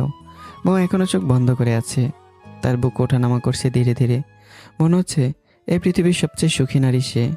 আমি স্থির হয়ে তাকিয়েছি তার দিকে। মনে মনে বললাম, কি আছে ওই মুখে যার জন্য আমি এত দুর্বল? তোমার এই জোর করে অধিকার আদায়, ঝগড়া করা, ব্ল্যাকমেল করা, এসব কিছুতে আমি বিরক্ত হই না, বরং আমি এগুলো উপভোগ করি। কিন্তু কেন? কেবিনের বাইরে দাঁড়িয়ে তানহার চোখে তখন কেমন এক তীক্ষ্ণ আগুন জ্বলছে। ঠোঁট বাঁকিয়ে সে নিচু গলায় বলে উঠল, দেখছেন ডাক্তার আয়েশা, কি নির্লজ্জ বেহাইয়ামি! আজকেও কেবিনটা লক করে ঢুকেছে। ডক্টর আয়েশা ভুরু কুঁচকে তাকালো দরজার দিকে। তার চোখে সন্দেহ, ঈর্ষা আর অজানা এক অস্বস্তি ঘুরপাক খাচ্ছে। সে ধীরেই বলল, কিন্তু ভেতরে আছে কি? ওইসব কিছু না তো। তানহা ঠোঁট কামড়ে হাসলো। করলেও করতে পারে, এদের দিয়ে সবই সম্ভব। একটু থেমে আয়েশা গম্ভীর কণ্ঠে বলল, মিস তানহা, আপনি গিয়ে দরজা লক করুন। তানহা এগিয়ে গিয়ে কেবিনের দরজায় টোকা দিল। ভেতরে যেন হঠাৎ করে সব থেমে গেল। মুহূর্তের মধ্যে বাস্তবে ফিরে এলাম দুজনেই। মা এক ঝটকায় আমার গালে ঠোঁট ছুঁয়ে দিল। একটু তাড়াহুড়া, অধিকার ভরা চুমু। তারপর চোখে চোরা হাসি রেখে দরজার দিকে এগিয়ে গেল।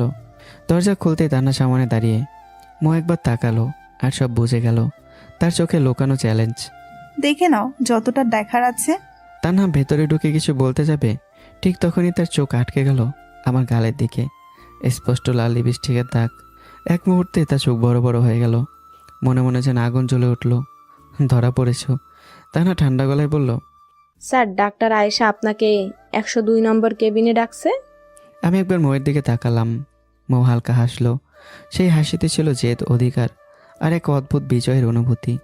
কিছুক্ষণ পর 102 নম্বর কেবিনে দাঁড়িয়ে তানা ফিসফিস করে বলল, ডাক্তার দেখুন, স্যারের গালে লিপস্টিকের দাগ।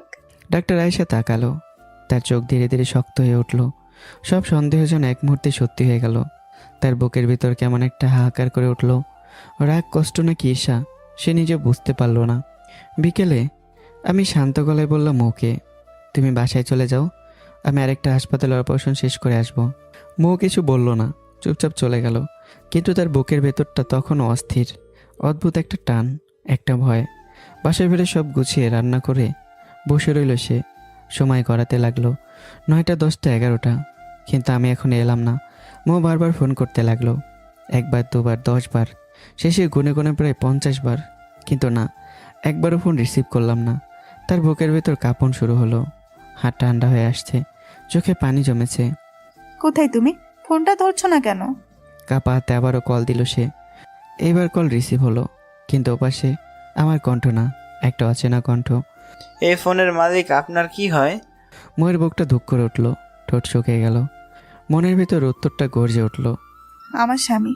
ওপাশ থেকে আবারও ভেসে এলো, উনি রোড অ্যাক্সিডেন্ট করেছেন, এখন সিলেট মেডিকেলে আছেন, দ্রুত আসুন। শব্দগুলো যেন বজ্রাঘাত হয়ে নামলো। ময়ের পায়ের নিচ থেকে যেন মাটি সরে গেল। চোখের সামনে সব অন্ধকার হয়ে এলো। ফোনটা হাত থেকে পড়ে গেল মেঝেতে। সে নিজেই ধপ করে বসে পড়ল। চোখ বেয়ে পানি গড়িয়ে পড়ছে। শরীর কাঁপছে, শ্বাস নিতেও কষ্ট হচ্ছে। তার ভেতরে তখন একটাই ভয়, একটা অজানা অসহ্য ভয়, আমাকে হারানোর ভয়। ময়ের শরীরে যেন মুহূর্তেই নিস্তেজ হয়ে গিয়েছিল, তবুও বুকের ভেতরের এক অদৃশ্য শক্তি তাকে ঠেলে তুলল। না, এখন ভেঙে পড়ার সময় না, এখন তাকে ছুটতে হবে। কাপা পায়ে ঝাপসা চোখে সে বাড়ি থেকে বেরিয়ে এলো। গাড়ি ছিল, আর খানবাড়ির মেয়ে হয় স্টিয়ারিং ধরতে তার কোনো দ্বিধা নেই। কিন্তু আজ তার হাত কাঁপছে, চোখে পানি, তবুও সে গাড়ি স্টার্ট দিল। রাতের অন্ধকার চিরে গাড়ি ছুটে চলল সিলেটের হাসপাতালের দিকে। প্রতিটা সেকেন্ড যেন তার বুকের ভেতর আগুন জ্বালিয়ে দিচ্ছে। হাসপাতালে পৌঁছাতেই সেই লোকটা এগিয়ে এসে তার হাতে মোবাইলটা দিল। আপনার স্বামী এখন ভালো আছে, কিন্তু একটা কথা বলি, ওনার কি কোনো শত্রু আছে? বউ থমকে গেল, চোখ বড় বড় হয়ে উঠল। শত্রু মানে? আপনি কি বলতে চাইছেন? লোকটা একটু থেমে ঘটনার ভয়াবহতা মনে করে বলল, আমি কাজ শেষ করে ফিরছিলাম, হঠাৎ দেখি একটা ট্রাক এসে আপনার স্বামীর গাড়িতে জোরে ধাক্কা দিল। একবার হলে দুর্ঘটনা বলতাম, কিন্তু পরপর দুবার ধাক্কা দেয়। আমরা চিৎকার করে উঠতেই ট্রাকটা পালিয়ে যায়। কথাগুলো যেন মোয়ের কানে ঢুকছিল, কিন্তু মাথায় পৌঁছাচ্ছিল না। সে স্থির চোখে তাকিয়ে রইল। সব কিছু যেন স্বপ্নের মতো লাগছে। তার ঠোঁট কাঁপতে কাঁপতে বের হলো। কি বলছেন? কে কে এমন করতে পারে? লোকটা মাথা নেড়ে বলল, আমি জানি না, কিন্তু যা দেখেছি তাই বললাম। লোকটা চলে গেল। বউ স্থির দাঁড়িয়ে রইল। তার বুকের ভিতর তখন এক ভয় জন্ম নিল। এটা শুধু অ্যাক্সিডেন্ট না, এটা চেষ্টা, হত্যা করার চেষ্টা। একটু পর আমাকে কেবিনে দেওয়া হলো। এখনও জ্ঞান ফেরেনি। এত সময় খালাও এসে পৌঁছালো। হাসপাতালে পুলিশ এলো, কেস নেওয়া হলো। একজন পুলিশ অফিসার ধীরে বলল, মিস মো, একটা কথা মাথায় রাখবেন, আপনি কাউকে বলবেন না যে ডাক্তার ইমরান বেঁচে আছেন। যেহেতু তাকে হত্যা করার চেষ্টা করা হয়েছে, আমরা চাই না অপরাধীরা সতর্ক হয়ে যাক। উনি একটু সুস্থ হলে তখন জানানো হবে। বউ নিঃশব্দে মাথা নেড়ে সম্মতি দিল। কিন্তু তার ভেতরে তখন ঝড় বইছে, একটার পর একটা প্রশ্ন, সন্দেহ, ভয়ে। সে মনে মনে বলল, আমার ইমরানকে মারতে চাই কে? এটা কি আমার বাবা নাকি আহসান হাবিব? তার বুক কেঁপে উঠল। ঠিক তখনই খবর এলো আমার জ্ঞান ফিরেছে। ও আর এক মুহূর্ত দেরি করলো না, দৌড়ে কেবিনে ঢুকে এলো। ভেতরে ঢুকতে সে থমকে গেল। বিছানায় শুয়ে আছি, মাথায় ব্যান্ডেজ, হাতে পায়ে ব্যান্ডেজ, বুকের উপর সেলাইয়ের দাগ। ময়ের বুকটা যেন কেউ চেপে ধরলো। তার শ্বাস নিতে কষ্ট হচ্ছে। তার চোখ বেয়ে পানি গড়িয়ে পড়তে লাগলো, কিন্তু সে কোনো শব্দ করলো না। আমি ঠোঁট নাড়াচ্ছি, কিছু বলতে চাইছি। মৌ দ্রুত এগিয়ে এসে আমার কানের কাছে ঝুঁকে পড়ল। কি বলছো? আমার ছেলে কোথায়? এই কথাটা শুনেই ময়ের চোখ ভিজে উঠলো আরও বেশি। সে এক দৌড়ে বাইরে গিয়ে আরিয়ানকে নিয়ে এলো। আরিয়ান এসে আমার পাশে দাঁড়ালো, তার চোখে ভয়, কিন্তু সাথে অদ্ভুত এক টান। আমি হাত তুলতে চাইলাম, কিন্তু পারলাম না। তবু আমার চোখ ভরে উঠল। এত কষ্টের মাঝেও আমি শুধু তাকিয়ে আছি নিজের ছেলের দিকে। সেই দৃষ্টিতে ছিল ভালোবাসা, অপূর্ণতা, আর বেঁচে থাকার একমাত্র কারণ। আরিয়ান ধীরে ধীরে বাবার কাছে এগিয়ে এসে ছোট্ট কণ্ঠে জিজ্ঞাসা করলো, আব্বু, তোমার কি হইতে? তুমি এলোভেট থুয়ে তো কেন? আমাকে তুলে নিবে না? এই সরল প্রশ্নটাই যেন ছুরির মতো বিঁধল আমার বুকে। আমার ভেতরটা হু হু করে উঠল। চোখের কোণ বেয়ে নিঃশব্দে গড়িয়ে পড়ল জল। একজন শক্ত মানুষ, যে এতদিন সব কষ্ট চেপে রাখতে শিখেছে, আর সে ভেঙে পড়েছে নিজের সন্তানের সামনে। মৌ আরিয়ানের কথা শুনে নিজেকে সামলাতে পারল না। চোখের পানি যেন বাদ মানছে না আর। অবু শিশু কিছুই বোঝে না, শুধু অনুভব করে তার বাবার কষ্ট হচ্ছে। আরিয়ান ছোট্ট হাতে বাবার চোখের পানি মুছে দিয়ে বলল, আব্বুল, তা না তুলিও না। তোমার কত হতে, তাই না? আমি তোমাকে আদল করে দিব, তবু তা না তুলিও না। এই এক টুকরো কথায় যেন পুরো পৃথিবী থেমে গেল। বউ নিঃশ্বাস আটকে তাকিয়ে রইল। এত ছোট্ট একটা শিশু, অথচ ভালোবাসাটা কত গভীর। আমার বুকটা ফেটে যাচ্ছিল। আমি চাইলাম ছেলেকে জড়িয়ে ধরতে, বুকের সাথে চেপে রাখতে, কিন্তু শরীর যেন আমার কথা শুনছে না। হাত তুলতে গেলেও ব্যথায় কেঁপে উঠছে। ঠিক তখনই মৌ ছুটে এসে আরিয়ানকে শক্ত করে বুকে টেনে নিল, যেন সে আমার না বলা সব কথা বুঝে গেছে, যেন সেই স্পর্শেই আমার মনের কষ্ট কিছুটা ভাগ করে নিল। এই দৃশ্যটা দেখে আমার চোখ ধীরে ধীরে বন্ধ হয়ে এলো। আমার ভেতরে এক অদ্ভুত শান্তি নেমে এলো। কিছুক্ষণ পর মৌ ফোনটা হাতে নিল। মায়ের নাম বেশি উঠতে রিসিভ করলো, কিন্তু কণ্ঠে ছিল অভিমান, অভিযোগ আর কষ্ট। মা, তুমি তাহলে বাবাকে বলে দিয়েছো আমি সিলেট আছি, তাই না? তোমরা কি আমার সুখ দেখতে পারো না? ওপাশ থেকে মায়ের কণ্ঠ কেঁপে উঠল। তুই এক নাগারে বলছিস, আমাকেও কিছু বলতে দে। কি বলবে তুমি, যে মা নিজের মেয়ের সুখ সহ্য করতে পারে না? মৌ থামল না। মায়ের গলায় কষ্ট জমে উঠল। আমি তোর বাবা বা খান পরিবারের কাউকে কিছু বলিনি। এই কথাটা শুনে মৌ থেমে গেল এক মুহূর্তের জন্য। তারপর ঠোঁটে তার ছেলের হাসি এনে কল কেটে দিল। তার ভেতরে তখন সন্দেহের আগুন জ্বলছে, কাকে বিশ্বাস করবে আর কাকে না।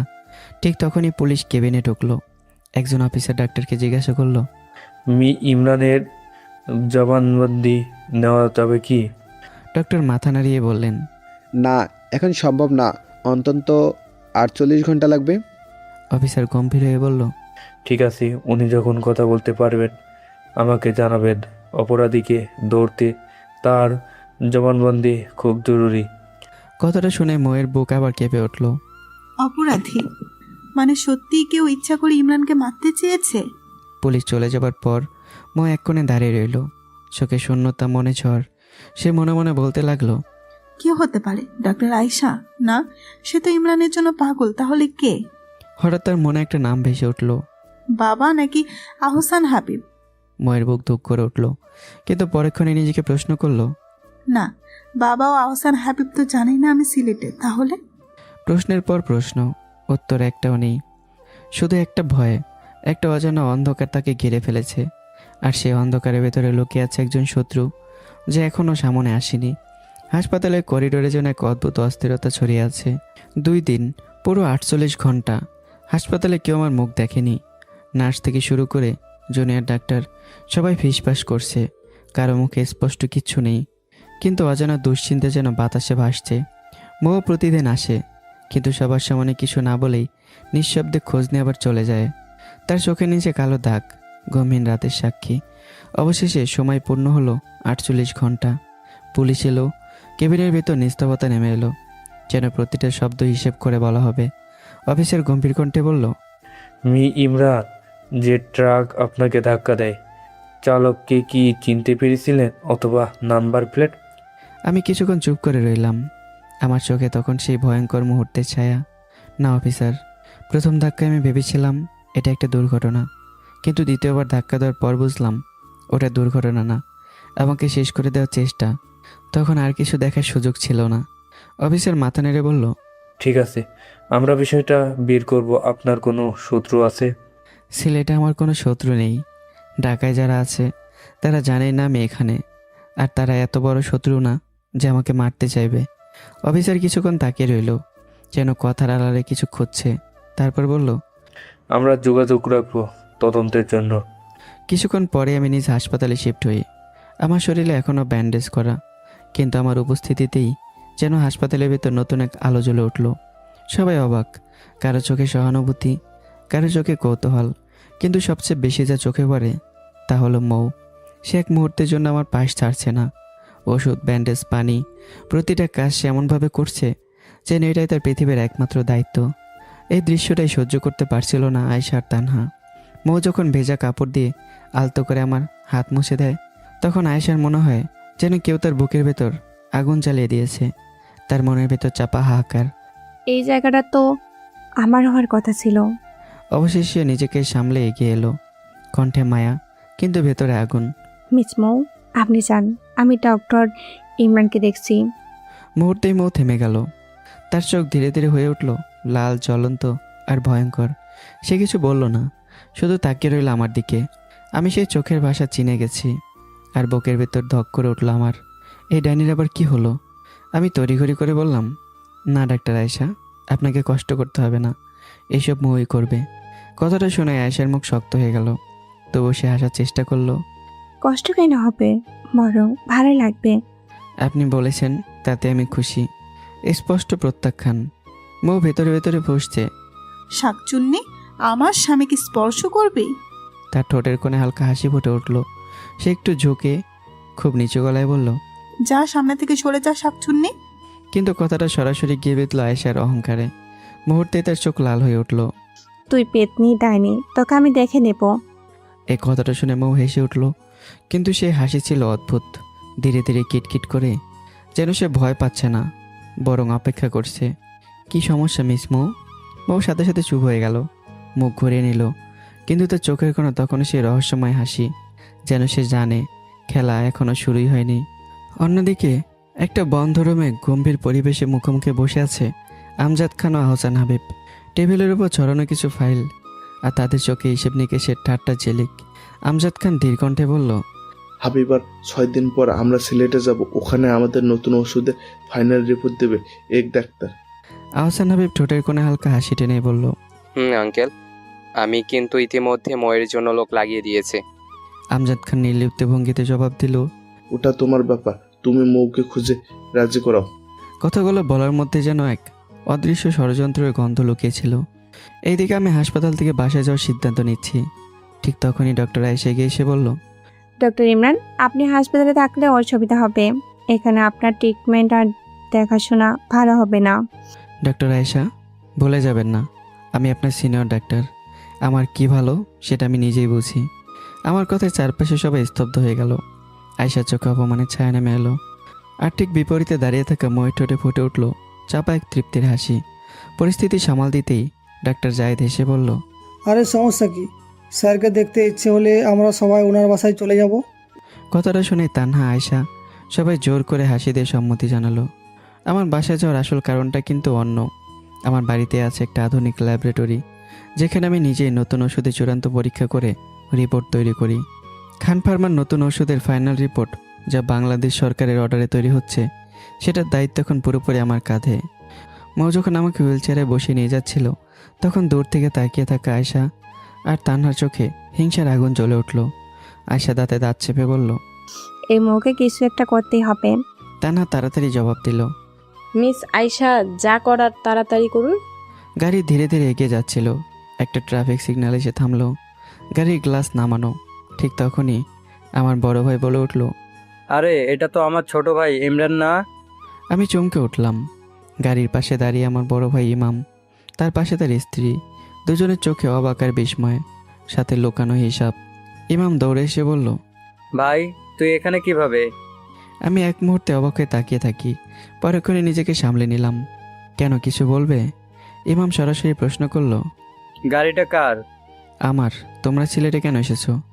ভাই চাকরি হারিয়ে সব শেষ, ঢাকায় কেউ কাজ দিচ্ছে না, তাই এখানে এসেছি। তুই যদি একটা চাকরির ব্যবস্থা করে দিস, তোকে দেখে মনে হচ্ছে তুই ভালো কোনো পোস্টে চাকরি করিস। আমি চাকরি করি না, নিজের ব্যবসা। কিন্তু ঠিক তখনই মৌ থামিয়ে দিয়ে বলল, ইমরান, প্রয়োজনে টাকা দাও, কিন্তু খাল কেটে কুমির আনিও না। তার কণ্ঠে ছিল সতর্কতা, আর চোখে ছিল স্পষ্ট সন্দেহ। ইমামের স্ত্রী রেগে উঠে বলল, এই মেয়ে, এটা আমাদের পারিবারিক ব্যাপার, তুই কে মাঝখানে কথা বলা? আর ইমরান আমার দেবর। চুপ, একদম চুপ। সবাই থমকে গেল। দেবর? মনে আছে যখন আমাকে মিথ্যা অপবাদ দিয়ে চোর বানিয়ে মেরেছিলেন দিনের পর দিন? তখন মনে ছিল যে আমি তোমার দেবর? কথাগুলো ছুরির মতো গিয়ে বেঁধল ইমামের বুকে। ইমাম মাথা নিচু করে বলল, ভাই আমার মুখ নেই ক্ষমা চাওয়ার, তবু যদি পারিস। একটু নীরবতা। তারপর আমি আবার বললাম, ঠিক আছে, কাজ দেব। ইমাম আশায় তাকালো। আমার বাসায় দারোয়ানের কাজ করবে, আর তোমার বউ কাজের বোয়া। এক মুহূর্তে পরিবেশ যেন জমে বরফ। ইমামের স্ত্রী চিৎকার করে উঠল, আমি কাজের বুয়া হব না। ইমাম দাঁতে দাঁত চেপে বলল, তাহলে আজ থেকে আমাদের পথ আলাদা। তোর জন্যই আজ আমি শেষ। তুমি এই চাকরি না করলে চলে যাও, তোমার জন্য আজকে এই দিন। কিছুক্ষণ পর সে মাথা নিচু করেই বলল, আমি করব এই কাজ। আরেকটা শর্ত, কেউ জানবে না তোমরা আমার ভাই ভাবি। দুজনেই দ্রুত মাথা নাড়ে আর বলে, কেউ জানবে না আমাদের পরিচয়। গাড়ি আবারও চলতে শুরু করলো। আমি ধীরে ময়ের কানে কানে বললাম, এদের বাড়ির বাইরে দারোয়ানের ঘরে রাখবা, ভেতরে ঢুকতে দিও না। আর ভালো করে সাহায্য করবা, এদের অহংকার মাটির সাথে মিশিয়ে দাও। ময়ের ঠোঁটে ধীরে ধীরে এক গভীর রহস্যময় হাসি ফুটে উঠল। সে নরম গলায় বলল, জি, আমার প্রিয় স্বামী, তোমাকে দেওয়া সব কষ্ট আমি উসুল করব। আমি তাকিয়ে রইলাম তার দিকে, চোখে অদ্ভুত এক মিশ্র অনুভূতি। এর মানে এই না তোমাকে ক্ষমা করে দিয়েছি, তোমার শাস্তি এখনো বাকি আছে। মৌ চোখ তুলে তাকালো, চোখে চ্যালেঞ্জ, ঠোঁটে হাসি। শাস্তি? গাড়ি সামনে এগিয়ে চলল, আর আমাদের জীবনের ভেতরে জমতে থাকলো নতুন এক ঝড়। বাসায় ফিরে এক অদ্ভুত নীরবতা নেমে এলো। মৌ রান্না শেষ করে ধীরে ধীরে এক বাটি হালকা কুসুম গরম পানি নিয়ে এলো।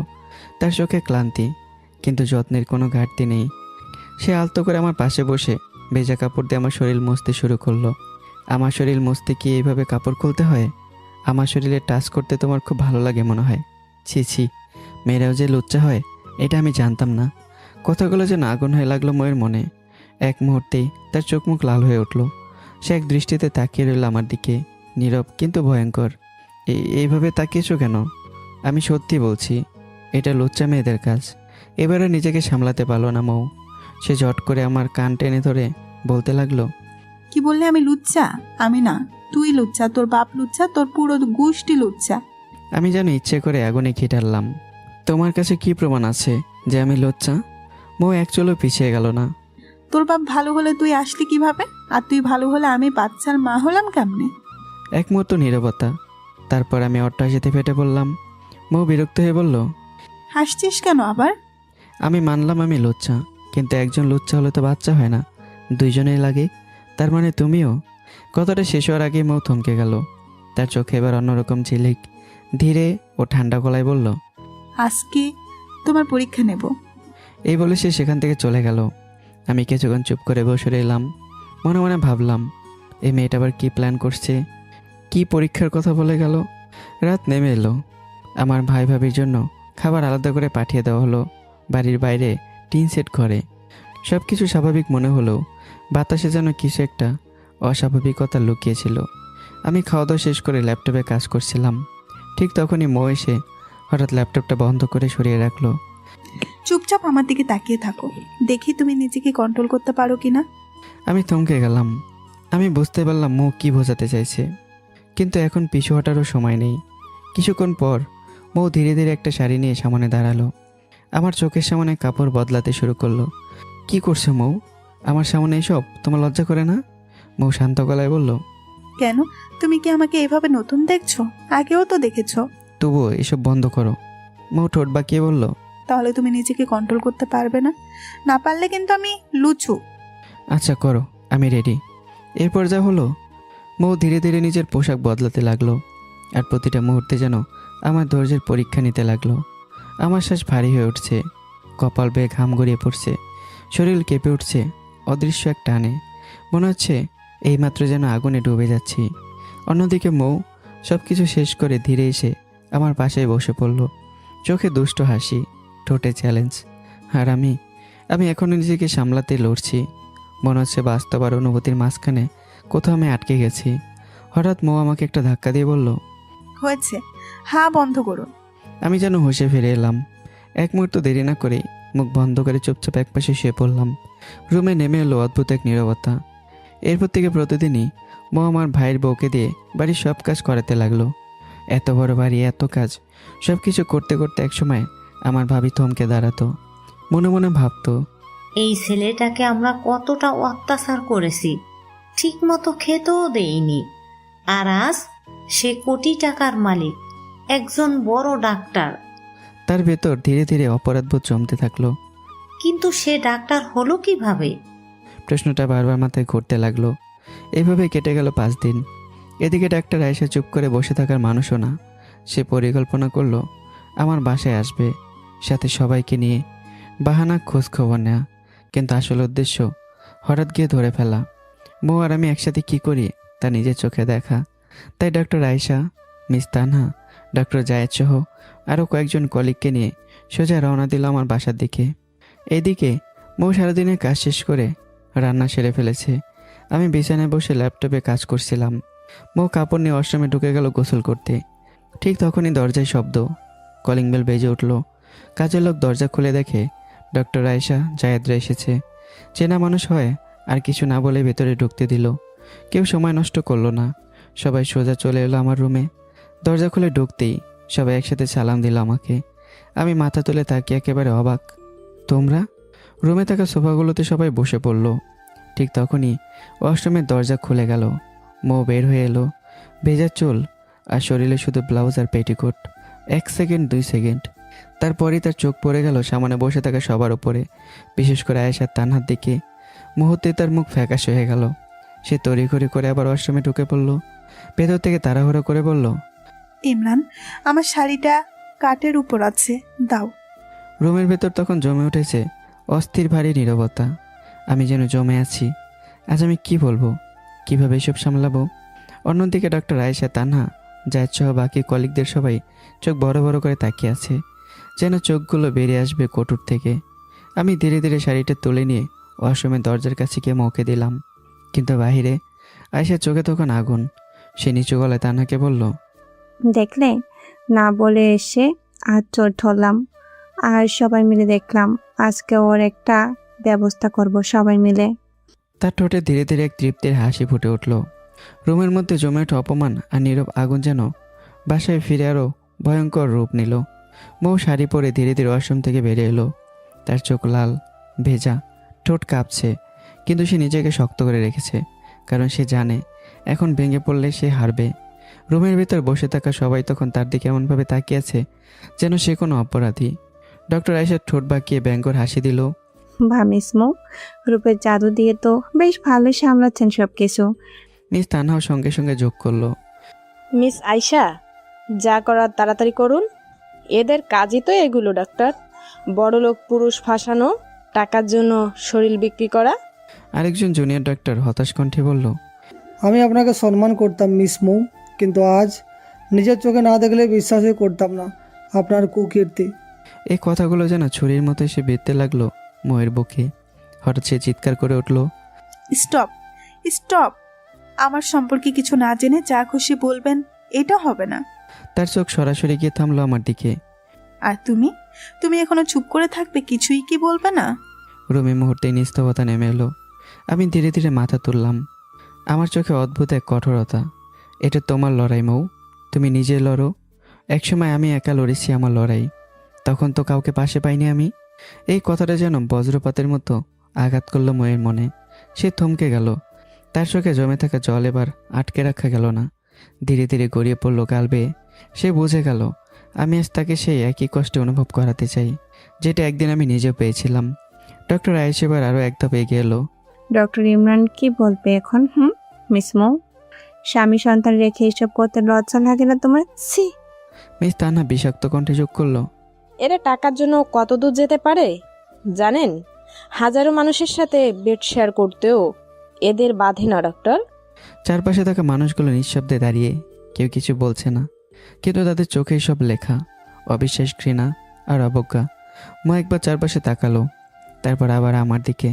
তার চোখে তখন আর শুধু কষ্ট না, অভিমান, ভাঙন আর একরাশ প্রশ্ন।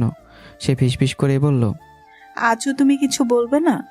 আমি চোখ নামিয়ে নিলাম, কিছু বললাম না। বউ ধীরে ধীরে মাথা নিচু করলো। তার ভেতরে যেন কিছু একটা ভেঙে গেল, কিন্তু ঠিক সেই মুহূর্তেই তার চোখের ভেতর অন্য এক আগুন জ্বলে উঠল। সে মাথা তুলে দাঁড়ালো সোজা হয়ে। কণ্ঠটা তার কাঁপছিল, কিন্তু দৃঢ়। ঠিক আছে, আজ আমি একাই লড়বো। রুমের সবাই অবাক হয়ে তাকিয়ে আছে। মো এক পা সামনে এগিয়ে এসে বলল, শুনুন সবাই, যেটা ভাবছেন সেটা সত্যি না, কিন্তু আমি কাউকে প্রমাণ দিতে বাধ্য না, কারণ আমার চরিত্রের বিচার করার অধিকার আপনাদের কাউকে দিইনি। তার দৃষ্টি গিয়ে থামলো আয়েশার চোখে।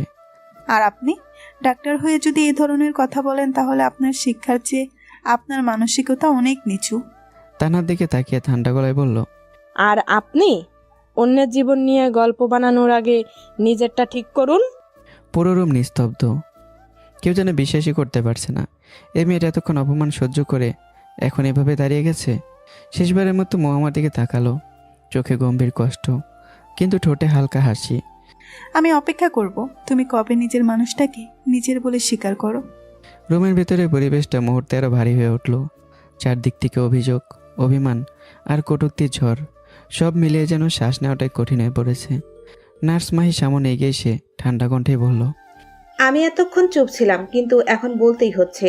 ডাক্তার আয়শা আর মিস তানহা ভুল কি বলছে মিস মৌ? স্বামী সন্তান রেখে একজন পুরুষের সাথে একই রুমে, তার উপর এই অদ্ভুত সময়ে গোসল করলেন, এসব কি একটু বলবেন? তার কথা শেষ হতে না হতেই পাশ থেকে ডক্টর জায়েদ দাঁতে দাঁত চেপে তাকালো। তার চোখ লাল, রাগে, ঘৃণায় নাকি অন্য কিছুর জ্বালায় সেটা বোঝা কঠিন। ডক্টর আয়েশা তার ছেলের হাসি হেসে বলল, দেখলেন তো মিস মাহি, চোরের মায়ের বড় গলা, এখন এর একটা ব্যবস্থা করতে হবে। মিস তানহা যেন আরও আগুনে ঘি ঢাললো। হ্যাঁ, এদের মতো মেয়েদের উদাহরণ বানানো দরকার। যাতে ভবিষ্যতে কোনো মেয়ে স্বামী সন্তান রেখে এসব করতে সাহস না পায়। চারপাশ থেকে আরও কয়েকজনের কণ্ঠ মিশে গেল। ঠিক বলেছেন, আমাদের হসপিটালের সম্মান নষ্ট করেছে, আজ এর শাস্তি হওয়া উচিত। প্রতিটা শব্দ যেন ময়ের বুকের ভেতর সুরের মতো বিঁধতে লাগলো। সে আর নিজেকে ধরে রাখতে পারল না। চোখের জল গড়িয়ে পড়ল গাল বেয়ে, ঠোঁট কাঁপছে, নিঃশ্বাস ভারী হয়ে উঠছে। ধীরে ধীরে সে মাথা তুলে তাকালো আমার দিকে। তার সে দৃষ্টিতে ছিল অসহায়তা, ভাঙা বিশ্বাস আর শেষ আশ্রয়ের আকুতি। তুমি তুমি কি কখনো আমাকে ভালোবাসোনি? সত্যি বলো, একটুও কষ্ট হচ্ছে না তোমার আমাকে এভাবে অপমান হতে দেখে? তুমি এখনো চুপ থাকবে? পুরো রুম নিস্তব্ধ, সবাই তাকিয়ে আছে, কেউ কৌতূহল নিয়ে, কেউ বিদ্রুপ নিয়ে। আমি কেবল ঠোঁট খুলবো যেন কিছু বলবো, ঠিক তখনই চারদিক থেকে অট্ট হাসিতে ফেটে পড়ল। মিস তানহার ডাক্তার আয়েশা সেই হাসির নেতৃত্ব দিল। ডক্টর আয়েশা তাচ্ছিল্য সুরে বলল, দেখছেন সবাই, মিস মৌয়ের চরিত্রহীন মৌয়ের সাহস দেখুন, এমনভাবে কথা বলছে যেন সে ডক্টর ইমরানের স্ত্রী। এই কথাটাই যেন বজ্রপাত হয়ে আঘাত করলো। আমি হঠাৎ থমকে গেলাম, আমার চোখ বড় বড় হয়ে গেল। মনের ভেতর একটা কথাই ঘুরে উঠল, ডক্টর আয়েশা, আপনি তো নিজের অজান্তে সত্যিটা বলে ফেললেন। চারপাশে আবারও হাসির রোল উঠল, কিন্তু এবার হঠাৎ সেই হাসির মাঝেই বজ্রের মতো একটা কণ্ঠ ফেটে পড়ল। হ্যাঁ হ্যাঁ, আমি ইমরানের স্ত্রী। সবাই একসাথে চুপ। মুহূর্তে যেন সময় থমকে গেল। মৌ সামনে এগিয়ে এলো, চোখ ভেজা, কিন্তু দৃষ্টি আগুনের মতো জ্বলছে। শুধু স্ত্রী না, আমরা একে অপরের ভালোবাসা, একে অপরের শ্বাস। তার কণ্ঠ কাঁপছিল, কিন্তু দৃঢ়তায় ভরা। যার সাথে আমাকে নিয়ে এত কথা বলছেন সে আমার স্বামী, আমার সন্তানের বাবা। রুমের ভেতর নিস্তবতা নেমে এলো, এক ভয়ঙ্কর চাপা নিস্তবতা। কারো মুখে আর কোনো শব্দ নেই। ডক্টর আয়েশার মুখের রং বদলে গেল, তা না হতভঙ্গ। বাকিরা একে অপরের দিকে তাকাচ্ছে, আর আমি স্থির হয়ে বসে আছি। আমার চোখে বিস্ময়, অপরাধবোধ আর এক অদ্ভুত আবেগের ঝড়। মৌ শেষবারের মতো চারদিকে তাকালো, তার কণ্ঠ এবার ধীর কিন্তু তীক্ষ্ণ। এবার বলেন, আমার চরিত্র নিয়ে আর কারো কিছু বলার আছে? রুমের ভেতর বাতাসটা যেন হঠাৎ করে জমে গেল, ভারী দম বন্ধ করা এক উত্তেজনা। মিস তানহা ঠোঁট বাঁকিয়ে তার ছেলের হাসি দিল। দেখেছেন সবাই, কি সাংঘাতিক মেয়ে, বাচ্চার জন্য এখন ডাক্তার ইমরানকে স্বামী বানিয়ে ফেললো। কথাটা যেন আগুনে ঘি ঢালার মতো। ডক্টর জায়েদা নিজেকে সামলাতে পারল না, সে ধপ করে সবাই বসে পড়ল, দু হাতে মাথা চেপে ধরল, চোখ লাল, ভেতরে যেন তোলপাড় করছে। মিস মাহি মুখে হাত দিয়ে ঘৃণা সরিয়ে বলল, মিস মৌ শেষ পর্যন্ত একটা পরপুরুষকে স্বামী বানালেন? চারপাশে আবারও ফিসফাস, কটূক্তি। মৌ দাঁড়িয়ে আছে, চোখে জল, কিন্তু এবার সে জলের সাথে আগুনও মিশে আছে।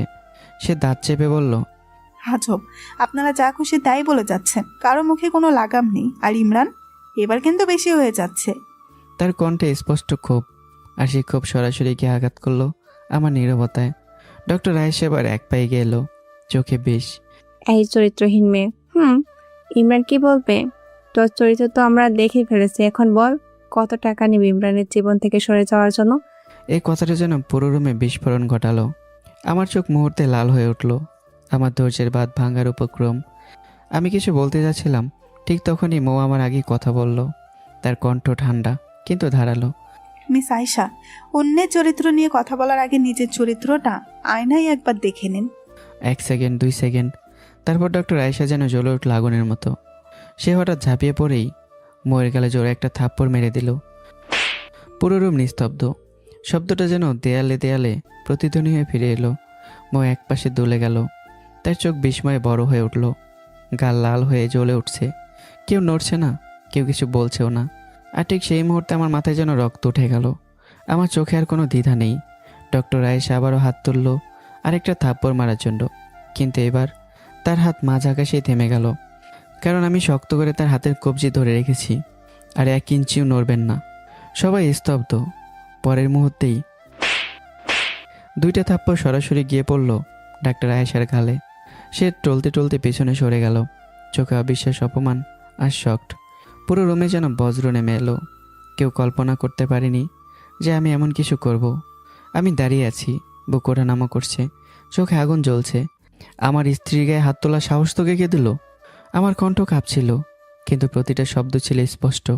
এই সাহস আপনাকে কে দিয়েছে? আমার গর্জনে সবাই কয়েক কদম পিছিয়ে গেল, আর ভয়ে কেঁপে উঠল। পুরো রুমে নিস্তবতা, ডক্টর আয়েশা হতবাক, তান্নাও চুপ, বাকিরা মাথা নিচু করে আছে। আর মৌ, সে ধীরে ধীরে মাথা তুলে তাকালো আমার দিকে। তার চোখে এখনো জল, কিন্তু ঠোঁটের কোণে ধীরে ধীরে ফুটে উঠল এক ফোঁটা হাসি। সে হাসিতে ছিল জয়, স্বস্তি আর এক অদ্ভুত ভালোবাসা। কারণ অবশেষে তার মানুষটা তার জন্য দাঁড়িয়েছে। রুমের মধ্যে যেন সময় থমকে দাঁড়িয়ে আছে। ডক্টর জায়েদের চোখে বিস্ময়ে এতটাই বড় হয়ে উঠেছে যেন সত্যিই চোখ দুটো কোটর থেকে বেরিয়ে আসবে। সে কিছু বলতে চাইছে, কিন্তু শব্দ যেন গলায় আটকে গেছে। ডক্টর আয়েশা গালে হাত দিয়ে দাঁড়িয়ে আছে, অপমান, অবিশ্বাস আর আঘাতে স্তব্ধ। তবু তার অহংকার তাকে চুপ থাকতে দিল না। ডক্টর ইমরান, আপনি আপনি এমন একটা 2 টাকার চরিত্রহীন মেয়ের জন্য আমার গায়ে হাত তুললেন? সাথে সাথে আবারও আরেকটা ঝড়ের মতো থাপ্পড় গিয়ে পড়লো তার গালে। এবার আয়েশা পুরোপুরি নিস্তব্ধ, তার চোখে ভয়ে ঠোঁট কাঁপছে, কিন্তু শব্দ বেরোচ্ছে না। আমি দাঁড়িয়ে আছি একটা ভয়ঙ্কর রূপে, চোখ লাল, চোয়াল শক্ত। আর একবার, শুধু আর একবার যদি কেউ আমার স্ত্রীর চরিত্র নিয়ে কথা বলে, আল্লাহর কসম আমি সেই আঙ্গুল কেটে ফেলবো। পুরো রুমে জমে গেল সবাই, কেউ নিঃশ্বাস নিচ্ছে কিনা সেটা বোঝা যাচ্ছে না। তারপর আমার কণ্ঠ ধীরে ধীরে নরম হলো, কিন্তু সে নরমত্বের ভিতর ছিল গভীর আবেগ। আমি ঘুরে ময়ের দিকে তাকালাম। আমার চোখে এবার আর কোনো রাগ নেই, আছে অপরাধবোধ, ভালোবাসা আর একরাশ অনুতাপ। এই মেয়েটা আমার জীবনের সবচেয়ে বড় সত্য। মই স্তব্ধ, তার চোখ ভিজে উঠছে আবার। আমি এগিয়ে গিয়ে তার সামনে দাঁড়ালাম। যে আমার সাথে ঝগড়া করে, আমার উপর জোর খাটায়, আমাকে ব্ল্যাকমেল করে, কিন্তু 1 সেকেন্ডের জন্য আমাকে ছেড়ে থাকতে পারে না। ময়ের বুক কেঁপে উঠল। আমি এবার আরও নিচু গলায় বললাম, আর আমি পারি না এই ডাইনিটাকে ছাড়া থাকতে। যতই ঝগড়া করি, যতই রাগ করি, আমার চোখ সরাসরি গিয়ে মিশল ময়ের চোখের সাথে। হ্যাঁ, এই মেয়েটা আমার বউ, আমার সন্তানের মা, আমার জীবনের একমাত্র ভালোবাসা। ময়ের চোখ দিয়ে এবার টপ টপ করে জল পড়তে লাগলো। সে কিছু বলতে পারছে না, শুধু তাকিয়ে আছে। এই স্বীকারোক্তির পর পুরো রুম নিস্তব্ধ হয়ে গেল। আয়েশা, তানহা, মাহি, জায়েদ সবাই পাথরের মতো দাঁড়িয়ে, কারো মুখে আর কোনো কথা নেই। আমাদের স্বামী স্ত্রীর মধ্যে ঝগড়া হয়েছে, তাই অভিমান করে কথা বলি না। তার মানে এই না আপনারা যে কেউ আমার স্ত্রীকে অপমান করবেন। ডক্টর আয়েশা, মিস তানহা, এই মুহূর্তে আমার স্ত্রীর কাছে ক্ষমা চান। দুজনে মাথা নিচু করে দাঁড়িয়ে আছে, কিন্তু নড়ছে না। ঠিক তখনই ডক্টর জায়েদ ধীরে ধীরে উঠে দাঁড়ালো, তার কণ্ঠ ভারী। আমি কিছুই বুঝতে পারছি না, সব কিছু মাথার উপর দিয়ে যাচ্ছে।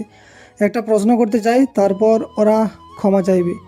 আমি জানি আপনি মৌকে পছন্দ করেন, কিন্তু মৌ বিবাহিত, এক সন্তানের মা। তারপরও বলুন। এক কথায় যেন বজ্রপাত হলো। ইমরান, এসব কি বলছো তুমি? মৌ বিস্ময়ে তাকালো। একজন মানুষ আরেকজনকে পছন্দ করতেই পারে, যেমন ডক্টর আয়েশা আমাকে করে। এই কথা শুনে আয়েশা মুখ তুলে তাকালো, চোখে লজ্জার অপমান মিশে গেছে। ডক্টর জায়েদ গভীর শ্বাস নিয়ে বলল, আপনার বিয়ে হলো কবে? আর আপনি এত বড় ডাক্তার, আর মিস মৌ একজন নার্স। প্রশ্নটা বাতাসে ঝুলে রইল। সবাই তাকিয়ে আছে উত্তরের অপেক্ষায়। আমি ধীরে ধীরে আবার বললাম, আমার স্ত্রী মৌয়ের এখন 3টা পরিচয় আছে। এই কথাটা শুনে পুরো রুম আবার কেঁপে উঠল। মৌ অবাক হয়ে তাকিয়ে আছে, তার হৃদস্পন্দন যেন থেমে গেছে। রুমের মধ্যে তখন যেন যুদ্ধক্ষেত্র। শব্দ নেই, কিন্তু উত্তেজনা এতটাই ঘন যে নিঃশ্বাস নিতে কষ্ট হচ্ছে। ডক্টর জায়েদ ভুরুকুচকে তাকিয়ে বলল, মানে স্যার, 3টা পরিচয় বলতে কি বোঝাতে যাচ্ছেন? আমি ধীরে ধীরে মাথা তুলে তাকালাম। আমার চোখে তখন অদ্ভুত এক দৃঢ়তা, এক ধরনের গর্ব মেশানো কঠোরতা। আমি ধীর ভারী কণ্ঠে বললাম, ডক্টর জায়েদ, আপনি কি খান ফার্মাসিস্ট গ্রুপের এমডি আমজাদ খানকে চেনেন? খান বংশের নাম শুনেছেন? কথাটা শুনে রুমের সবাই একেবারের দিকে তাকালো। জায়েদ মাথা নাড়ল। জি স্যার, তাদের নতুন একটা ওষুধ এখন ল্যাব টেস্টে আছে। আপনি নিজেই তো সেটা টেস্ট করেছেন। তাহলে শুনুন, মৌ শুধু একটা নাম না, সে খান বংশের মেয়ে, আমজাদ খানের রাজকন্যা আয়রা তাবাসসুম মৌ খান। এক মুহূর্তে যেন পুরো রুমে বিস্ফোরণ ঘটল। ডক্টর আয়েশা, তানহা, মাহি সবার মুখ ফ্যাকাশ হয়ে গেল। চোখগুলো এত বড় হয়ে উঠল যেন কোটর থেকে বের হয়ে আসবে। মৌ নিজেও স্থির হয়ে গেল, তার চোখ শুধু আমার দিকে, যেন বিশ্বাস করতে পারছে না। আর সে নিজেই তার পরিচয়টা সবার সামনে বলছে। আমি থামলাম না, আবারও বললাম, এটাই তার প্রথম পরিচয়। আর দ্বিতীয় পরিচয়, সে আমার স্ত্রী, 6 বছর আগে আমাদের বিয়ে হয়েছে। আর তৃতীয় পরিচয়, সে আমার সন্তানের মা। এই কথাটাই যেন সরাসরি গিয়ে লাগলো সবার বুকে। এরপর আর নিজেকে সামলে রাখতে পারলো না মৌ। লাজ লজ্জা সব ভুলে আমাকে সে জড়িয়ে ধরলো, এতটা শক্ত করে যেন ছেড়ে দিলে হারিয়ে যাব। চোখ দিয়ে টপ টপ করে জল পড়ছে তার, কিন্তু সে কান্নার ভিতরে যে আনন্দ, স্বস্তি, ভালোবাসা সব একসাথে মিশে আছে। আমার কণ্ঠ ভেঙে পড়ল, কিন্তু আমি আর থামলাম না। দু হাত দিয়ে শক্ত করে জড়িয়ে ধরলাম তাকে। আমার চোখ বন্ধ, মুখে হাসি, যেন এতদিনের সব জ্বর আজ থেমে গেছে। এই দৃশ্যটা সহ্য করতে পারছিল না কেউই। ডক্টর আয়েশার মনে হচ্ছিল তার বুকের ভিতর কেউ আগুন ঢেলে দিয়েছে। তার চোখে শুধু হিংসা, জ্বলন্ত আগুন। ডক্টর জায়েদ দাঁতে দাঁত চেপে আছে, তার চোখে হারানোর ব্যথা স্পষ্ট, কিন্তু এখন কিছুই করার নেই, কারণ সত্যটা সবার সামনে নগ্ন হয়ে দাঁড়িয়ে আছে। ঠিক তখনই দরজা ঠেলে দৌড়ে ঢুকলো ছোট্ট আরিয়ান। আব্বু, আমাকেও দলে দলে কোলে না। এই এক বাক্যেই যেন সব সন্দেহ শেষ হয়ে গেল। সবাই চুপ, কেউ আর কিছু বলার সাহস পেল না। সবাই যখন চুপচাপ বেরিয়ে যেতে চাইছে, আমার কণ্ঠে আবারও গর্জে উঠল, 1 মিনিট। সবাই থেমে গেল। আমার চোখ তখন আগুনের মতো লাল। ডক্টর আয়েশা, মিস তানহা, আপনারা এখন আমার স্ত্রীর কাছে ক্ষমা চাননি। কথাটা যেন বজ্রপাতের মতো পড়ল। আয়েশা তানহা কাঁপতে কাঁপতে এগিয়ে এলো। তাদের সেই অহংকার, সেই দ্বন্দ্ব সব গলে গেল। তারা ময়ের হাত ধরে বলল, প্লিজ আমাদের ক্ষমা করে দিন। প্লিজ আমাদের ক্ষমা করে দিন। মৌ কিছু বলল না, শুধু চুপ করে তাকিয়ে রইল। তার চোখে আজ আর রাগ নেই, আছে এক অদ্ভুত শান্তি, কারণ আজ সে হারায়নি, আর সে নিজের মানুষটাকে ফিরে পেয়েছে। একে একে সবাই চলে যায়। অন্যদিকে ঢাকার আকাশে তখন সন্ধ্যার আলো। একটি বিলাসবহুল গাড়ির বহর ধীরে ধীরে রওনা দিচ্ছে সিলেটের উদ্দেশ্যে। গাড়ির ভিতর বসে আছেন আমজাদ খান, সাথে পুরো পরিবার। চোখে স্বপ্ন, মুখে গর্বের রেখা। তার পাশে আহসান হাবিব, ঠোঁটের কোণে রহস্যময় হাসি। আমজাদ খান ধীরে বলে উঠলেন, আর মাত্র একদিন আমার ভ্যাকসিনের ফাইনাল রিপোর্ট চলে আসবে। যদি সব ঠিক থাকে তাহলে খান ফার্মাসিস্ট গ্রুপ ইতিহাস তৈরি করবে। আহসান হাবিব ঠোঁট নামিয়ে মৃদু স্বরে বলল, ইনশাআল্লাহ আঙ্কেল, সব ঠিক হবে। কিন্তু তার চোখের গভীর অন্য কিছু, একটা গোপন পরিকল্পনা, যার খবর এখনো কেউ জানে না। গাড়ির বহর অন্ধকার চিরে ছুটে চলল। সামান অপেক্ষা করছে শুধু সাফল্য, নাকি আরো বড় কোনো ঝড়। এদিকে মই এখনো শক্ত করে জড়িয়ে ধরে আছে আমাকে, যেন ছেড়ে দিলে হারিয়ে ফেলবে। আমি বিরক্ত গলায় বললাম, হয়েছে, সবাই তো চলে গেছে, এখন নির্লজ্জের মতো ধরে আছো কেন? পুরুষদের জড়িয়ে ধরতে খুব মজা লাগে, তাই না? এক মুহূর্তে মৌ যেন আগুন হয়ে উঠল, ধাক্কা দিয়ে সরিয়ে দিয়ে বলল, আমি আমার স্বামীকে জড়িয়ে ধরেছি, তাতে তোমার সমস্যা কি? হাজার হলেও তুমি আমার সন্তানের মা, তাই ওরা তোমাকে অপমান করছিল, আমি প্রতিবাদ করেছি, কিন্তু তার মানে এই না যে আমি তোমাকে ক্ষমা করে দিয়েছি। মৌয়ের ঠোঁট বাঁকা হয়ে গেল। আগেও বলেছি, তোর ক্ষমার গুষ্টি কিলাই। আমি যতটা অপরাধী তার চেয়ে বেশি অপরাধী তুই। আমি অবাক, চোখ বড় বড় করে তাকিয়েছি। তোমার মাথা কি ঠিক আছে মৌ? কি আবল তাবল বকছো? মৌ শান্ত কিন্তু ধারালো কণ্ঠে বলল, হ্যাঁ, আমার মাথা একদম ঠিক আছে, আর আজকে যা হয়েছে তার জন্য তুমিও দেয়। আমি হতভঙ্গ। আমি কি করেছি? মৌ ধীরে ধীরে এগিয়ে এলো। তার চোখে তখন জমে থাকা বছরের পর বছরের কষ্ট, অভিমান আর না বলা কথা। মনে করে দেখো ইমরান, সেদিন যদি তুমি ওই একটা কাজ না করতে, তাহলে আমাদের এত বছর আলাদা থাকতে হতো না। কথাগুলো বলার সময় তার গলা কেঁপে উঠল। আমিও চুপ। আমার চোখে এবার সন্দেহ, ভয় আর এক অজানা স্মৃতি ফিরে আসার চেষ্টা। একটা প্রশ্ন ঝুলেই রইল, কি সেই ভুল, কি সেই সিদ্ধান্ত যেটা বদলে দিয়েছে আমাদের পুরো জীবন? মোর চোখে জল চিকচিক করছে। আমি তাকিয়েছি নিঃশব্দে। অতীতের দরজা খুলতে যাচ্ছে, আর সেই দরজার ওপারে লুকিয়ে আছে আমাদের বিচ্ছেদের আসল কারণ। 6 বছর আগে আমি কি এমন না করলে আজকে আমাদের আলাদা এত বছর থাকতে হতো না? কি এমন ঘটনা বলুন তো, কি হতে পারে? অবশ্যই এটা এর পরে, মানে শেষ পর্বে জানানো হবে, আর এরপরেই A to Z সবগুলো পর্বে একসাথে দেওয়া হবে। তো গল্পটা কেমন হচ্ছে অবশ্যই কমেন্ট করতে ভুলবেন না, আর চ্যানেলটা সাবস্ক্রাইব করে পাশেই থাকবেন। ইনশাল্লাহ দেখা হবে আবারও নতুন গল্পে। সবাই ভালো থাকবেন, সুস্থ থাকবেন। আল্লাহ হাফিজ।